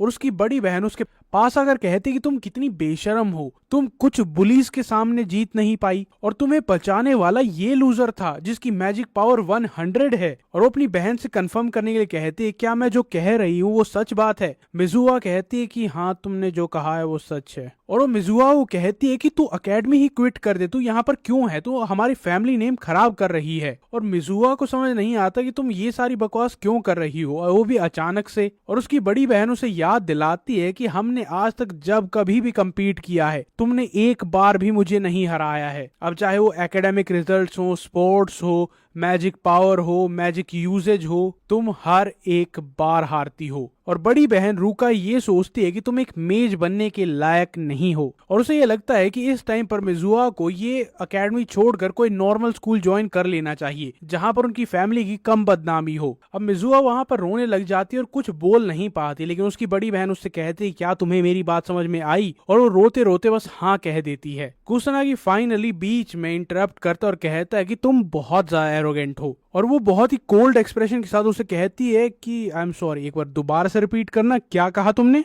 और कुसुनागी बहुत ही खुशी खुशी रिपीट कर देता और कहता है कि तुम तब से बोले जा रही हो, तुमने एक बार भी ये नहीं सोचा कि अपनी बहन के बारे में सोच लूं, वो क्या कह रही है वो सुन लूं। और इससे मुझे क्लियरली ये पता चलता है कि तुम एरोगेंस से भरी हुई हो। और वो क्लियर कर देती है कि ये बात दो फैमिली मेंबर्स के बीच में, तो तुम्हें बीच में टांग अड़ाने की कोई जरूरत नहीं है। और कुसुनागी वहां पर हैरान होकर कहता है कि अरे वाह, तुम इसे कॉन्वर्सेशन कहते हो, जबकि तुम एक तरफ से बस बोले चली जा रही थी। कॉन्वर्सेशन में दो लोग बात करते हैं। और वो उसे कॉल आउट करता है और कहता है कि तुम एक बहुत ही बेकार इंसान हो कि तुम अपनी छोटी बहन को ये कह रही हो कि वो अपने सपनों को छोड़ दे। लेकिन रुका वहां पर बहुत ही कॉन्फिडेंटली कहती है कि ये इनकॉम्पिटेंट इंसान है, ये अगर मुझे नहीं हरा सकती तो इसके पास कोई हक नहीं होना चाहिए कि एक मेज बन सके। और मिजुहा भी उससे अग्री करने लग जाती है, क्योंकि वो सोचती है कि वो इतने टाइम से अपने आप से झूठ बोल रही थी। वो अपने आप को जीनियस समझ रही थी, बहुत टैलेंटेड समझ रही थी, जबकि वो बस और बस अपनी बड़ी बहन को भी नहीं हरा पा रही थी। और कुसुनागी बहुत ही कॉन्फिडेंटली कहता है कि मिजुहा तुम्हें हरा सकती है। और एक हल्की सी स्माइल के साथ वो मिजुहा को देखता है, और जिससे सब लोग कंफ्यूज हो जाते कि ये क्या कह रहा है। रुका बहुत ही सीरियसली उससे पूछती है, इसका मतलब क्या है, क्या तुम मुझे चैलेंज कर रहे हो? और वो कहता है कि हाँ, और उसके साथ साथ वो कुछ टाइम रिक्वेस्ट करता है, क्योंकि अभी के अभी मिजुहा उसे हरा दे ये तो इम्पॉसिबल है, लेकिन उसे कुछ टाइम की जरूरत है और उसके बाद वो उसे हरा देगी। रुका उसे 2 हफ्ते का टाइम देती और कहती है कि ये 2 on 2 मैच होगा, मिजुहा मेरे साथ लड़ेगी और तुम रियूची के साथ लड़ोगे। अब कुसुनागी ये सुनकर हैरान होता है कि मुझे भी फाइट करना पड़ेगा, लेकिन वो अग्री कर लेता है। और वो मिजुहा से पूछता है कि तुम इसे हरा सकती हो, लेकिन क्या तुम ये सब कुछ करने के लिए तैयार हो, वो भी एक स्माइल के साथ। और मिजुहा हंसते हंसते कहती है कि हाँ, मैं कर सकती हूँ। अब उसके अंदर हिम्मत आ जाती है। और उसके बाद कुसुनागी कहता है कि अगर हम तुम्हें हरा देते हैं तो इस मैटर को दोबारा कभी मत लेकर आना। और रूका कहती है कि अगर हम जीतते हैं तो इसे ये अकेडमी छोड़कर जाना होगा। और वहां से जाते वक्त वो कहती है कि मैं होल्ड बैक नहीं करूंगी, इसीलिए अपनी तैयारी कर लो। उसके बाद वो दोनों टेरेस पर मिलते हैं, जहां पर मिजुहा उसे कहती है कि प्लीज मुझे सिखाओ कि मैजिक को इम्प्रूव कैसे करते हैं ताकि मैं उसके खिलाफ जीत सकूं। और कुसुनागी कहता है कि क्या तुम श्योर हो कि तुम्हें मुझसे सीखना है, क्योंकि मेरी मैजिक पावर बस और बस 100 थी। वो उसके बातों में नहीं आती है, क्योंकि वो कहती है कि मुझे पहले से पता है कि तुम्हारा पावर लेवल कहीं ज्यादा है, तुम उसे छुपा रहे हो। और कुसुनागी नोटिस करते हैं यार इस टाइम पर ये मान नहीं रही है, मैंने बहुत बहाने लगाए लेकिन ये अभी भी उसी बात पर अड़ी हुई है कि मैं ताकतवर हूँ। और उससे कहती है कि मुझे पता है कि तुमने मेरी बहन को चैलेंज इसीलिए किया था क्योंकि तुम्हें पता है कि मैं इंप्रूव कर सकती हूँ, लेकिन कैसे कर सकती हूँ वो तुम्हें मुझे सिखाना होगा। अब कुसुनागी कुछ सोच रहा था कि मैंने इसकी बहन को चैलेंज इसलिए किया था क्योंकि वो बहुत ही ईगोटिस्टिक है, अगर मैं उसे चैलेंज करूंगा तो वो पक्का लड़ने के लिए आएगी, ये मुझे पता था। लेकिन अब मिजुहा उसके सामने झुककर उसे कहने लग जाती है प्लीज मुझे सिखाओ। और अब कुसुनागी गिव अप कर देता है कि ठीक है, इसे सिखाना ही पड़ेगा। लेकिन कुसुनागी उसे वार्न कर देता है कि तुम अपने वर्ड से पीछे नहीं जा सकती हो और तुम्हें मेरे हर एक वर्ड को फॉलो करना होगा, और हाँ, ये ट्रेनिंग बहुत मुश्किल होगी। और कुसुनागी को अब ये लगता है कि वैसे भी शिबुया में बहुत सारे मॉन्स्टर आ रहे हैं, तो एक और स्ट्रॉन्ग मेज अगर मेरे साथ होगा तो ये कोई बुरी बात तो नहीं होगी। वो कहता है कि हम प्रैक्टिस आज ही शुरू करेंगे, लेकिन वो प्रैक्टिस करने के लिए कोई जगह ढूंढने लग जाता है। अब मिजुआ वहां पर थोड़ी सी शाय हो जाती है, उसके चीक्स पिंक हो जाते हैं और वो कहती है क्यों ना तुम मेरे घर पर आकर मुझे सिखा दो। अब स्कूल के बाद उसके घर पहुंच जाते हैं और वो वहां पर हैरान हो जाता है क्योंकि उसका घर बहुत बड़ा होता है और वहां पर एक प्रॉपर ट्रेनिंग ग्राउंड है। लेकिन वो इस चीज से ज्यादा अमेज नहीं थी क्योंकि वो कहती कि ये तो नॉर्मल बात होगी क्योंकि मेरे फादर एक नोबल फैमिली के हेड हैं। और मिजुआ को याद आता है कि ये पहली बार है कि जब कोई लड़का उसके घर पर आया है, और फिर वो थोड़ी शाय हो जाती क्योंकि उसे लगता है कि कहीं कुसुनागी कुछ और ना सोचे, और ये सिचुएशन थोड़ी सी ऑकवर्ड हो जाती है। कुसुनागी कहता है कि हमें शुरू करना चाहिए, लेकिन फिर वो नोटिस करता है कि मिजुहा अपने ही ख्यालों में खोई हुई है। अब उसके बाद वो उसके फर्स्ट नेम से उसे बुलाता है युइका, लेकिन वो सुनकर वो हैरान हो जाती है। लेकिन कुसुनागी कहता है कि तुम्हारा और तुम्हारी बहन का दोनों का सरनेम मिजुहा है, तो मैं फर्स्ट नेम से बुलाऊं तो कंफ्यूजन नहीं होगी। और ये सुनकर वो थोड़ी डिसअपॉइंट हो जाती है। लेकिन कुसुनागी उससे पूछता है कि अगर तुम्हारे दिमाग में कोई और निकनेम है तो तुम वो बता सकती हो, लेकिन वो कहती कि नहीं, तुम युइका ही बुलाओ। अब वो पहला सवाल पूछता है कि मैजिक क्या होता है, और वो बताती है कि एनर्जी होती है जो तुम्हारी बॉडी के अंदर होती है और इसी एनर्जी से तुम मैजिक परफॉर्म कर सकते हो। उसके बाद वो उससे इनकेंटेशन के बारे में पूछता है और वो बताती है कि ये एक प्रोग्राम की तरह होता है जिससे मैजिक सीधा एक अटैक में बदल जाता है। उसके बाद वो पूछता है कि क्या कोई ऐसा तरीका होता है जिससे एक इंसान की मैजिक पावर को बढ़ाया जा सके, लेकिन वो कहती है कि नहीं, ऐसा कोई तरीका नहीं होता, और कहती है कि मैजिक पावर तुम्हारे बर्थ से ही डिसाइड हो जाती है और एक एज के बाद तो बढ़ना भी बंद हो जाती है। अब यूइका अपने आप पर बहुत ज्यादा प्राउड फील करती है कि उसने सारे सवालों के जवाब दे दिए और वो भी बहुत ही कॉन्फिडेंटली, लेकिन कुसनागी उसे बताता है कि तुम्हारे सारे के सारे जवाब गलत हैं। अब वो बहुत ज्यादा इमोशनल हो जाती है, उसकी आंखों में आंसू आ जाते हैं और वो कहती है कि तुम्हारा मतलब क्या है, मैं बेवकूफ हूँ। और कुसनागी अपना माथा पकड़ लेता है कि यार आजकल के मेजेस कितने ज्यादा बेवकूफ होते हैं और इसमें इसकी भी गलती नहीं है, इसे जो सिखाया गया है ये वही बोल रही है। और उसके बाद कुसनागी एक्सप्लेन करना शुरू करता है कि मैजिक पावर सिर्फ और सिर्फ तुम्हारे शरीर में नहीं होती है, वो नेचर में भी होती है, तुम्हारे आसपास भी होती है, वो हर जगह प्रेजेंट होती है। और इनकेंटेशन एक बैकअप होता है जो कि स्पेल्स को कास्ट करने के लिए यूज होता है, और मैजिक पावर को इंक्रीज करना भी पॉसिबल है। वो उसके वर्ड्स पर यकीन नहीं करती और कहती कि तुम झूठ बोल रहे हो, तुम्हारा हर एक वर्ड झूठ है, क्योंकि जो कुछ भी तुमने अभी कहा है वो सब कुछ अकेडमी के रूल्स के खिलाफ जाता है। और अगर तुम्हारी बातें सच हैं तो मैजिक क्राफ्ट अकेडमी ही ऊपर नीचे हो जाएगी, क्योंकि उसके प्रिंसिपल ही इस चीज पर बेस्ड हैं। और कुसनागी कहता है कि मुझे इस चीज से कोई फर्क नहीं पड़ता कि अकेडमी क्या कहती है, आजकल के मेजेस क्या कहते हैं, लेकिन इन 2 हफ्तों की ट्रेनिंग में मैं तुम्हें यही चीजें सिखाऊंगा कि तुम अपनी मैजिक पावर को इंक्रीज कैसे कर सकती हो। लेकिन क्या वो ये कर पाएगा? एपिसोड 4 अगर कमेंट करोगे नेक्स्ट पार्ट तो अगला एपिसोड लेकर आऊंगा।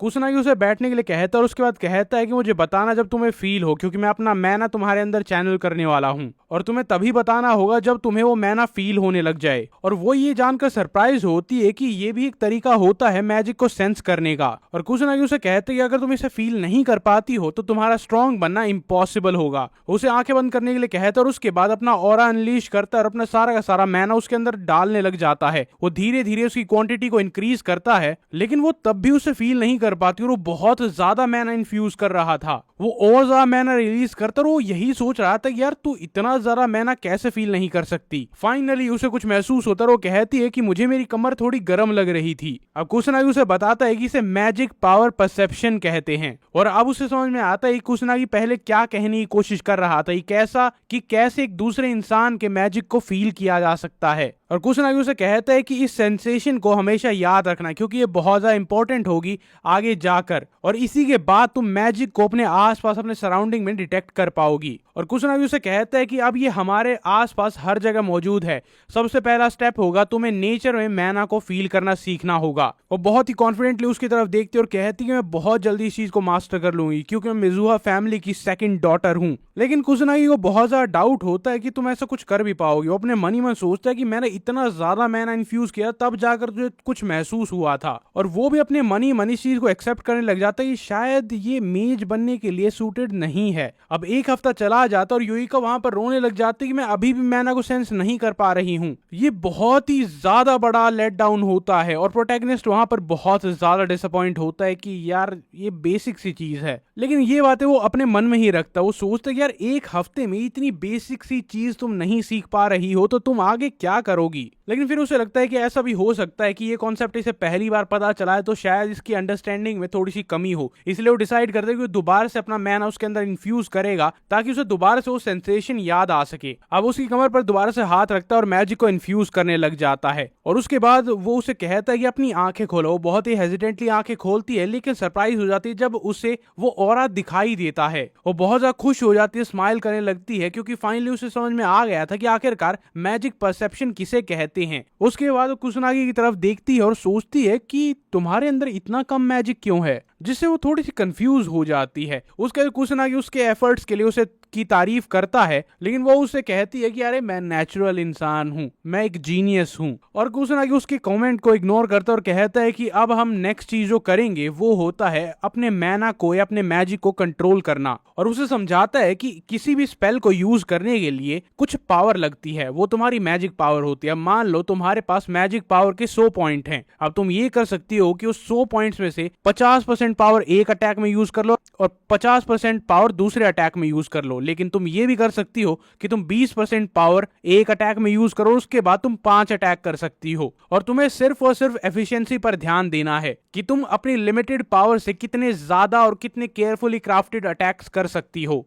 और तो तुम्हें हर बार अपनी मैजिक पावर को कंप्लीटली एग्जॉस्ट करना होगा, ताकि अगली बार तुम्हारी मैजिक पावर थोड़ी सी इंक्रीज हो जाए और ऐसे धीरे करते करते करते करते तुम अपनी मैजिक पावर को इंक्रीज कर सको। और कुछ ना ही कहता है कि अब जब तुम बेसिक सीख गई हो तो तुम मेरी इंस्ट्रक्शन को आराम से फॉलो कर पाओगी। और कुछ ना कुछ उसे दोबारा से एक बार ये कहता है कि मुझे पता है कि मैं जो तुम्हें सिखा रहा हूँ वो मैजिक एकेडमी से बिल्कुल ऑपोजिट है, लेकिन मुझे उस चीज से कोई फर्क नहीं पड़ता। अगर तुम्हें इंप्रूव करना है तो तुम्हें मेरी बात माननी होगी। लेकिन वो कहती कि नहीं, अब मुझे तुम्हारी बात पर यकीन हो गया है। कुछ ना ये सुनकर खुश होता है, लेकिन अब वो कहता है कि अब हमारी ट्रेनिंग का नेक्स्ट स्टेज आ चुका है और उसे थोड़ा स्टेप बैक करने को कहता है, क्योंकि अब हम दोनों आपस में फाइट करेंगे जिससे तुम्हारी कॉम्बैट स्किल्स इंक्रीज हो सके। अब मिजुआ भी वहां पर लड़ने के लिए एक्साइटेड थी, क्योंकि वो उसकी असली पावर देखना चाहती थी। वो लेवल 1 एक्वा सॉर्सरी का यूज करती है बेसिक स्पेल यूज करने के लिए, लेकिन कुछ ना उसे बहुत आसानी से ब्लॉक कर देता है, वो भी सिर्फ और सिर्फ अपनी मैजिक शील्ड से। और ये देखकर मिजुआ थोड़ी सी सरप्राइज हो जाती है कि तुम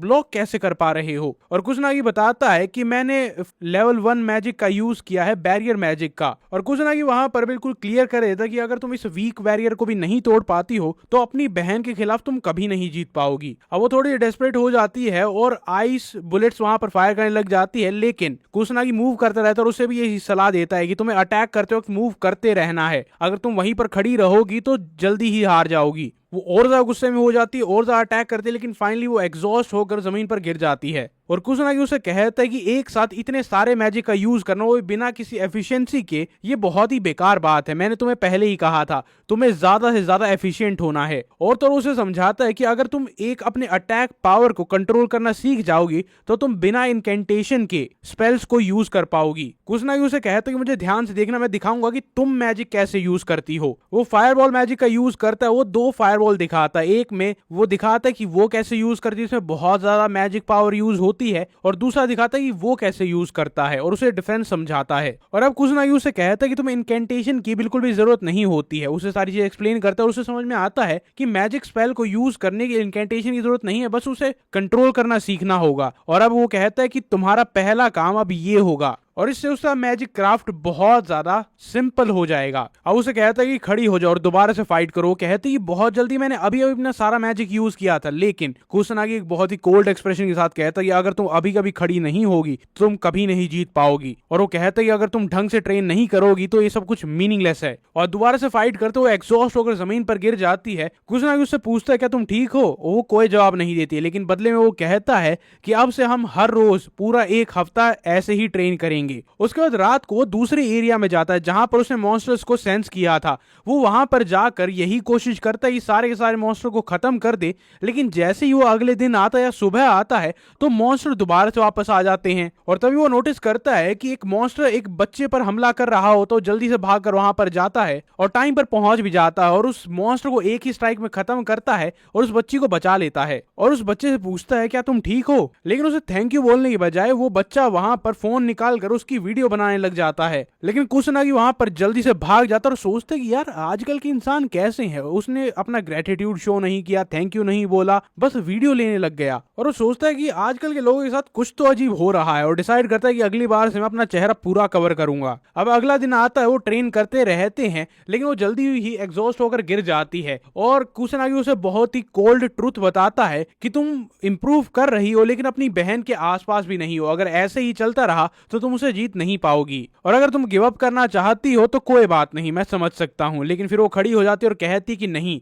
मुझे मेरी पूरी जिंदगी मेरी बहन से कंपेयर किया गया है और बहुत बार कहा गया है कि तुम गिव अप कर दो, और बहुत बार मैंने गिव अप किया भी है, लेकिन मैं आज गिव अप नहीं करूंगी। लेकिन तब भी कुसनागी कहते कि अगर तुम ऐसे ही करती रहोगी तो तुम्हें गिव अप ही करना पड़ेगा। तो वो कहते कि तुम्हें और स्ट्रिक्ट ट्रेनिंग करवानी होगी। और कुसनागी कहता है कि ठीक है, मुझे बाद में ब्लेम मत करना, तुमने ही कहा था। अब उसका जो ट्रेनिंग करते हैं जहां पर कुसनागी उसे बहुत कुछ सिखाता है और दिन के बिल्कुल एंड में वो एग्जॉस्ट हो जाती है और कुसनागी उसे घर तक लेकर जाता है। अब कई दिन ऐसी ट्रेनिंग चलती है और फाइनली कुसनागी कहता है कि अब तुम अपनी बहन से लड़ने के लिए तैयार हो। वो जमीन पर लेट जाती है क्योंकि वो बहुत ज्यादा खुश होती है और कुसनागी उसे कहता है कि तुमने बहुत ज्यादा मेहनत की है। अब फाइट वाला दिन आ जाता है जहां पर कुसनागी उससे एक आखिरी बार पूछते क्या तुम तैयार हो? वो कहती है कि बिल्कुल। और तभी वहां पर बहुत सारे रिपोर्टर्स आ जाते हैं इस न्यूज को कवर करने के लिए। अपेरेंटली एक बहुत बड़ी बात थी क्योंकि वो कुछ ही नोबल हाउसेज हैं और उनके दो बच्चे आपस में कंपीट कर रहे हों, ये बहुत बड़ी बात होती है। कुसनागी कंफ्यूज होता है और मिजुआ उसे सारी बातें बताती है और तब उसे लगता है कि यार दो स्टूडेंट आपस में लड़ रहे हैं, रिपोर्टर्स का यहाँ पर क्या काम है? आजकल के लोग बिल्कुल ही अजीब हो चुके हैं। अब वो अंदर अरीना में जाते और वहां पर जाकर कुसनागी और ज्यादा सरप्राइज हो जाता है कि यहाँ पर इतने सारे लोग आए हैं। और मिजुआ उसे बताती है कि स्टूडेंट्स रेयरली आपस में कभी भी एक दूसरे को चैलेंज करते हैं या फाइट करते हैं, तो ये सिर्फ एक चैलेंज नहीं है, ये एक इवेंट है। और कुसनागी सोचता है कि यार अगर ये एक दूसरे को चैलेंज नहीं करते हैं, फाइट नहीं करते हैं, तो ये सीखते कैसे हैं? तभी ये इतने कमजोर हो गए हैं। उसके बाद उन दोनों को ग्राउंड के बीच में बुलाया जाता है। अब सबसे पहले बारी थी युइका की और वो वहां पर जाने से पहले थोड़ी सी घबरा जाते हैं, लेकिन कुसनागी उसे थोड़े से वर्ड ऑफ एनकरेजमेंट कहता है जिससे उसके अंदर हिम्मत आती है और वो कहती है कि तुम सच में कमाल के इंसान और कमाल के टीचर हो। और अब वो पूरे कॉन्फिडेंस के साथ अपनी बहन से लड़ने के लिए जाती है। अब वो दोनों आमने सामने आती है और उसकी बड़ी बहन उसे कहती है कि तुम्हारी हिम्मत भी कैसे हुई, तुमने सोचा भी कैसे कि तुम मुझे हरा सकती हो? लेकिन वहां पर युइका मिजुआ उसे कहती है कि मैं तुम्हें डेफिनेटली हराऊंगी। और उसकी बड़ी बहन उसे देखकर कहती है कि तुम 2 हफ्तों में बदल तो गई हो। और युइका को भी बहुत अच्छे से पता था कि उसकी बड़ी बहन और उसके बीच में मैजिक पावर का बहुत ज्यादा डिफरेंस है, लेकिन तब वो वहां पर फाइट करना शुरू करते। वो दोनों ही लेवल 1 वाटर मैजिक का यूज करते हैं, जहां पर बेसिक ये होता है कि मेजिस को लड़ते लड़ते स्पेल कास्ट करते करते यहां वहां जाना होता ताकि वो अच्छे से कॉम्बैट कर सके। अब कुसनागी ये देखता है और उसे ये पता चल जाता है कि रूका जो कि बड़ी बहन है उसे ये सब कुछ पता है। अब उसने युका मिजुआ को भी ये सब कुछ सिखाया था, लेकिन वो इतनी ज्यादा टेंशन में होती है कि वो भूल जाती है। लेकिन फिर भी युका मिजुहा जो कि छोटी बहन होती है वो अपने आप को डिफेंड करने में, थोड़ा बहुत लड़ने में वहां पर कामयाब हो जाती है। और उसकी बड़ी बहन उसे देखकर कहती है कि तुम 2 हफ्ते में काफी इंप्रूव हो गई हो। जो सुनकर युका बहुत ज्यादा खुश होने लग जाती है, लेकिन उसकी बड़ी बहन उसे कहती है कि मैं तुम्हें बस कंपेयर कर रही थी। 2 हफ्ते पहले तुम कमजोर थी, अब थोड़ी कम कमजोर हो, मैं तुम्हारी तारीफ नहीं कर रही थी। अब उसकी बड़ी बहन लेवल 2 मैजिक का यूज करती है और एक पावरफुल अटैक उसकी तरफ थ्रो करती है और वो उसे ऑब्वियसली बर्दाश्त नहीं कर पाती और उड़ते हुए सीधा कुसनागी के साइड में जाकर गिरती है। और कुसनागी उसकी तरफ देखकर सोचता है कि ये एन्चेंटमेंट में काफी अच्छी हो गई है, इसने इंप्रूव कर लिया, लेकिन इसकी बहन कुछ ज्यादा ही ताकतवर है इसके कंपैरिजन में, मेरे नहीं। अब रूका वहां पर आती है और कहती है कि कुसनागी तुम कितने बेकार इंसान हो, तुम पहले तो इसे डिफेंड कर रहे थे, अब इसकी मदद भी नहीं कर रहे हो, ये जमीन पर गिरी हुई है। और कुसनागी कहता है कि मुझे इसे हेल्प करने की कोई जरूरत नहीं है। अब रूका जो कि बड़ी बहन थी वो हैरान हो जाती है कि क्या मतलब है तुम्हारा? और तभी उसकी छोटी बहन खड़ी हो जाती है और उसे सरप्राइज कर देती है कि इस अटैक के बाद भी वो सरवाइव कर पा रही है। और रूका को समझ नहीं आ रहा होता कि वो सरवाइव कैसे कर पा रही है, उसे अभी अभी लेवल 2 का एक अटैक लगा था। लेकिन युइका मिजुहा दोबारा से खड़ी होती है और कहती है कि मैं कभी भी गिव अप नहीं करूंगी, मेरी जिंदगी में मैजिक क्राफ्ट के अलावा और कुछ नहीं है और इस पर मैं कभी गिव अप नहीं कर सकती, मैं ये मैच जरूर जीतूंगी। वो दोबारा से उस पर आइस से अटैक करने लग जाती है, लेकिन उसकी बहन बहुत आसानी से उसे ब्लॉक कर देती है। वो अपनी जी जान लगा देती है अपनी बड़ी बहन के खिलाफ जीतने के लिए, लेकिन एंड में वो बिल्कुल एग्जॉस्ट हो जाती है और वहीं पर बेहोश हो जाती है। और उसके बाद वहां पर रेफरी अनाउंस करता है कि युइका मिजुहा ने अपनी सारी की सारी मैजिक पावर यूज कर ली है, इसीलिए विनर है रूका। अब युइका वहां पर उठने की कोशिश करती है कि वो कुछ कर पाए जिससे वो मैच जीत ले, लेकिन वो नहीं कर पाती है। अब कुसनागी वहां पर आता और कहता है कि रहने दो, क्योंकि ये बैटल मैजिक यूजेज की नहीं थी, तुम्हारे पास कितना ज्यादा मैजिक है उस चीज की थी और तुम उस चीज में हार चुकी हो। हालांकि तुमने बहुत इंप्रूव किया था, लेकिन तुम्हारी लिमिट यहीं तक थी। और उसकी बहन कहती है तुम एक फेलियर हो और तुम बिल्कुल टैलेंटलेस हो। और कुसनागी कहती है कि तुमने भी इस बात के बारे में सोचा होगा। और कुसनागी कहते हैं कि हाँ, तुम्हारी बहन टैलेंटलेस है, वो बहुत ज्यादा क्लमजी है, उसने अपनी प्रोग्रेस बहुत धीरे धीरे की है, लेकिन वो बहुत ज्यादा हार्ड वर्किंग है, वो हर रोज हर दिन हर सेकंड इसी चीज को प्रैक्टिस कर रही थी। लेकिन उसकी बड़ी बहन अभी भी डिसअपॉइंटेड होती है और वहां पर कुसनागी कहता है कि मुझे हार्ड वर्किंग लोग बहुत ज्यादा पसंद है और जिंदगी में ऐसे ही लोग ज्यादा सक्सेसफुल होते हैं। और वैसे भी युइका मेरी सबॉर्डिनेट है, मेरी स्टूडेंट है और मुझे अच्छा नहीं लगता जब कोई ऐसे ही बकवास करता रहे। और ये सुनकर युइका बहुत ज्यादा इमोशनल हो जाती है। लेकिन रूका को समझ नहीं आता है कि तुम इतने एरोगेंटली बात कैसे कर रहे हो, तुम्हारी हिम्मत भी कैसे हुई, तुम्हारा मैजिक लेवल 100 है। और कुसनागी उसे कहता है कि मैं अपने 100 मैजिक के साथ तुम्हें हराऊंगा। अब रुका को लगता है कि ये बस बोलने वाला शेर है और कहती है कि तुम्हारा ओपोनेंट कोई और है, पहले उसे हराओ। बैटल ग्राउंड में रियूची आता, लेकिन उससे पहले कुसनागी युइका को उठाता है और उससे स्टैंड तक छोड़कर आता है। उसे कहता है कि आप देखना कि असली लड़ाई होती कैसी है। और वहां पर आने के बाद युइका नोटिस करती है कि उसकी सारी की सारी इंजरीज हील हो चुकी हैं। क्या अभी अभी इसने हीलिंग मैजिक यूज किया है? और अंदर जाते वक्त कुसनागी यही सोच रहा था कि मैंने कह तो दिया कि मैं 100 मैजिक पावर से तुम्हें हरा दूंगा, लेकिन वो पॉसिबल नहीं होगा। उसे अपनी थोड़ी बहुत ताकत तो यूज करनी ही पड़ेगी। और वो डिसाइड करता है कि वो नॉन एट्रीब्यूट मैजिक का यूज करेगा, वो भी लेवल 1 पर, जो कि कम से कम मैजिक यूज करता है। और वो मैजिक बैरियर का यूज नहीं करेगा, तो उसे पता था कि अगर इस बार वो कोई गड़बड़ करता है तो इस बार वो मारा भी जा सकता है, क्योंकि बिना प्रोटेक्टिव बैरियर के कुछ भी हो सकता है। और इसी चीज को बहुत ज्यादा एक्साइटिंग और थ्रिलिंग सिचुएशन कहता है। और उसे मजा आ रहा था कि जहां पर जब तक रिस्क नहीं होता तब तक मजा नहीं आता। अब कुसनागी वहां पर लड़ने के लिए तैयार था और कात्सुरागी रियूची उसे कहता है कि मैं होल्ड बैक नहीं करूंगा। और कुसनागी कहता है कि होल्ड बैक तो मुझे करना पड़ेगा। अब लोग चीयर कर रहे थे और उनके लिए चिल्ला रहे थे। और वहां पर रियूची अपनी 8000 मैजिक पावर के मैजिक को एक्टिवेट करता है। कुसनागी उसे नोटिस कर लेता है, लेकिन उसे ये कोई बड़ी बात नहीं लगती है। लेकिन फिर वो सोचता है कि मैं कम से कम मैजिक पावर का यूज करूंगा जो कि 100 के आसपास हो, तो ये सिचुएशन डेंजरस हो सकती है और इसीलिए मुझे कंसंट्रेट करना होगा। अब रियूची वहां पर सोचता है कि अब मुझे पता चल जाए तुमने उन सारे के सारे बुलीज को खुद हराया था या नहीं हराया था। वो मैजिक सर्कल से एक्टिवेट करता है और कहता है कि अगर तुम हार जाओ तो बुरा मत मानना। और जब वो अपनी मैजिक पावर अपने मैजिक सर्कल को यूज करने ही वाला होता, उसके माथे में कुछ लगता है और कुसनागी बहुत ज्यादा डिसअपॉइंटेड होता और कहता है कि तुम बहुत ही ज्यादा स्लो हो। और ऑडियंस हैरान हो जाती कि ये मैच इतनी जल्दी खत्म हो गया और ये लड़का जीता है। ये सिचुएशन कंप्लीटली ऑपोजिट थी। अब वहां पर रेफरी अनाउंस करता है कि कुसनागी फर्स्ट ईयर से जीत गया है। अब वहां पर रुइका आती है और वो सोचती है कि यार इसने कोई भी इनकेंटेशन का यूज नहीं किया है,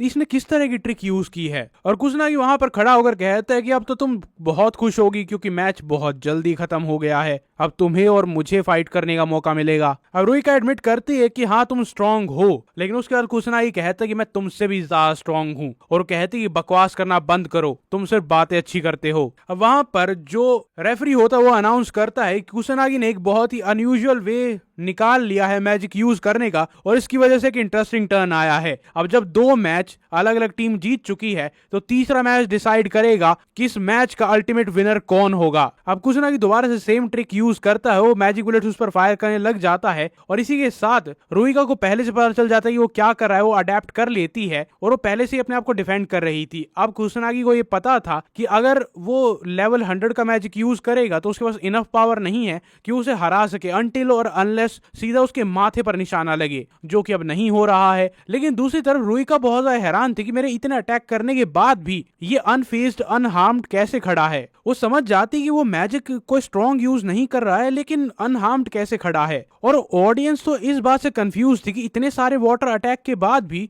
इसके कपड़े क्यों नहीं भीगे हैं। अब मिजुआ को ही पता होता है कि वो कुछ ना कुछ तो यूज कर रहा है, लेकिन बस वो खुश होती है कि एटलीस्ट वो अपने आप को बचा पा रहा है। अब रुइका दोबारा से उस पर बहुत सारी वाटर स्ट्रीम से अटैक करती है, लेकिन वो बहुत ही इंसेन स्पीड से उसे डिफ्लेक्ट कर देता है। और अब उसे समझ में आता है कि आखिरकार कुसनागी क्या यूज कर रहा है, कैसे यूज कर रहा है। और रुइका को समझ में आता है कि एक मैजिक अटैक को दूसरे मैजिक अटैक से काउंटर किया जा सकता है, चाहे उनके बीच में लेवल का कितना भी डिफरेंस हो, बस यूज करने वाला बहुत ही ज्यादा स्किल्ड होना चाहिए। लेकिन रुइका इस बात से गुस्सा हो जाती है कि तुमने मेरे लेवल 1 अटैक को डॉज किया ठीक है, लेकिन लेवल 2 का स्पीड स्ट्रेंथ सब कुछ अलग होती है और मेरे लेवल 2 को कोई बर्दाश्त नहीं कर पाता है, तो तुम वहां पर ऐसे कैसे खड़े हो। अब वो फ्रस्ट्रेशन में लेवल 3 मैजिक का यूज करती है और ऑडियंस बहुत ज्यादा शॉक हो जाती है और डर जाती है, क्योंकि उन्हें पता होता है कि लेवल 3 मैजिक बहुत ज्यादा खतरनाक होता है और अगर ये अटैक कुसनागी को लगता है तो वो मर सकता है। अब रुइका बहुत ज्यादा थक जाती है उस अटैक के बाद, वो जमीन पर बैठ जाती है, लेकिन उसे पता होता है कि कुसनागी इसे तो डॉज नहीं कर पाएगा। लेकिन अचानक से एक मैजिक बुलेट सीधा उसके माथे में लगती है और उसे ये समझ ही नहीं आ रहा होता है कि कुसनागी ने आखिरकार उसके अटैक को डिफ्लेक्ट किया कैसे। और उससे पूछने लग जाती है आखिरकार तुमने ये सब कुछ कैसे किया। और कुसुनागी बताता है कि मैंने एक मैजिक ड्रेनिंग टेक्निक का यूज किया था। मैं सिंपली जो ये बैटल ग्राउंड था उसके सेंटर में आया था और मैजिक ड्रेन का यूज किया, जिससे तुम्हारा मैजिक बहुत जल्दी ड्रेन हो रहा था। रुइका पहले तो हैरान होते, लेकिन उसके बाद जोर जोर से हंसने लग जाती है और वो अपनी डिफीट को एक्सेप्ट करती है और कहती है कि तुम सच में मुझसे ताकतवर हो। उसके बाद वहां पर रेफरी अनाउंस करता है कि ये मैच जीतते हैं कुसुनागी और युइका। अब मिजुआ वहां पर भागते हुए जाती है और कहती है कि तुम जीत गए। अब वो बहुत ज्यादा खुश थी। उसकी बहन उसकी तरफ देखती है और कहती है कि मैं अपने वर्ड की बिल्कुल पक्की हूं, मैंने तुम्हें कहा था कि तुम मैजिक परस्यू कर सकती हो और जो चाहे वो करना। लेकिन उसके बाद कुसुनागी कहता है कि जब तुम्हारी बहन हारी थी तो उसके वुंड्स बहुत ज्यादा डीप नहीं थे, इसका मतलब तुम अपनी पावर्स को होल्ड कर रही थी कि कहीं उसे चोट ना लग जाए। ये सुनकर बड़ी बहन रुइका थोड़ी सी एम्बेरस हो जाती है और कहती है ऐसी कोई बात नहीं है। लेकिन उसके बाद युइका मिजुआ कहती है कि मैं आपसे पूरी प्रैक्टिस करूंगी और ताकतवर बनूंगी ताकि तुम्हें कभी भी मेरी चिंता करने की जरूरत ना पड़े। और कुसुनागी उसे कहता है कि तुमने भी ये नोटिस किया होगा कि युइका मिजुहा कुछ ही दिनों में, कुछ 2 हफ्तों में इतनी स्ट्रांग हो गई है, तो तुम्हें इतना ओवर प्रोटेक्टिव रहने की कोई जरूरत नहीं है। वहां पर अब वो दोनों एक दूसरे की रिस्पेक्ट करने लग जाती है और फाइनली थोड़ी सी हैप्पी एंडिंग दिखाई देती है। लेकिन तभी वहां पर कुसुनागी को एक बहुत ही बुरी फीलिंग आती है, जैसे कोई डिजास्टर होने वाला हो। आसमान बिल्कुल लाल हो जाता है और कुसुनागी सोचते हैं कहीं दोबारा से कैलेमिटी तो नहीं आ रही है। और टेडानो और उसका ग्रुप अभी भी प्रोटैगनिस्ट के बैग को छान रहे थे। वो सोच रहे थे कि यहाँ पर कुछ ना कुछ तो होगा, उसने किसी ट्रिक का यूज किया है, हमें बस उसे प्रूफ करना है। टेडानो के दोस्त कहते हैं कि भाई उसने बैटल ग्राउंड में अपने आप को प्रूफ कर दिया है। लेकिन टेडानो कहते हैं कि नहीं, उसने कुछ ना कुछ छिपाया होगा। वो बहुत ही डिलीजेंटली वहां पर ढूंढ रहा होता है, लेकिन उन्हें किताबों के अलावा कुछ नहीं मिलता। लेकिन उनमें से एक बुली बाहर की तरफ देखता है और वो बिल्कुल शॉक रह जाता है। टेडानो मुड़ता और कहता है क्या तुझे कुछ मिला? लेकिन जब वो लाल आसमान को देखते हैं वो सब डर जाते हैं। उनमें से एक कहता है कि कैलेमिटी हो रही है और टेडानो कहते हैं कि अरे नहीं हो सकता, 50 साल पहले हुई थी। और बैटल ग्राउंड में सब लोग ऊपर की तरफ देख रहे होते हैं। टेडानो को बहुत बुरी फीलिंग आ रही होती है। वो सोचता है कि मैं अचानक से इतना अबनॉर्मल मैजिक कैसे सेंस कर पा रहा हूं। सब लोगों के चेहरे पर चिंता दिखाई देती है, कैमराज ऊपर की तरफ पॉइंट हो जाते हैं और वहां पर पैनिक शुरू हो जाता है। और कुसुनागी सोचने लग जाता है क्या ये बिल्कुल वैसा ही है जैसा मैंने शिंजुकू में महसूस किया था कल रात को, क्योंकि 50 साल पहले भी पहली कैलेमिटी जो शुरू हुई थी वो शिंजुकू से ही हुई थी। तभी वहां पर एक पोर्टल ओपन होता और मैजिकल बीस्ट वहां से आने लग जाते। वहां पर सिर्फ नॉर्मल मॉन्स्टर नहीं आते हैं बल्कि डीमन सोल्जर्स भी आते हैं। सब लोग वहां पर पैनिक करना शुरू करते और अब कोई डाउट नहीं था कि कैलेमिटी दोबारा से शुरू हो चुकी है, वो भी 50 साल बाद।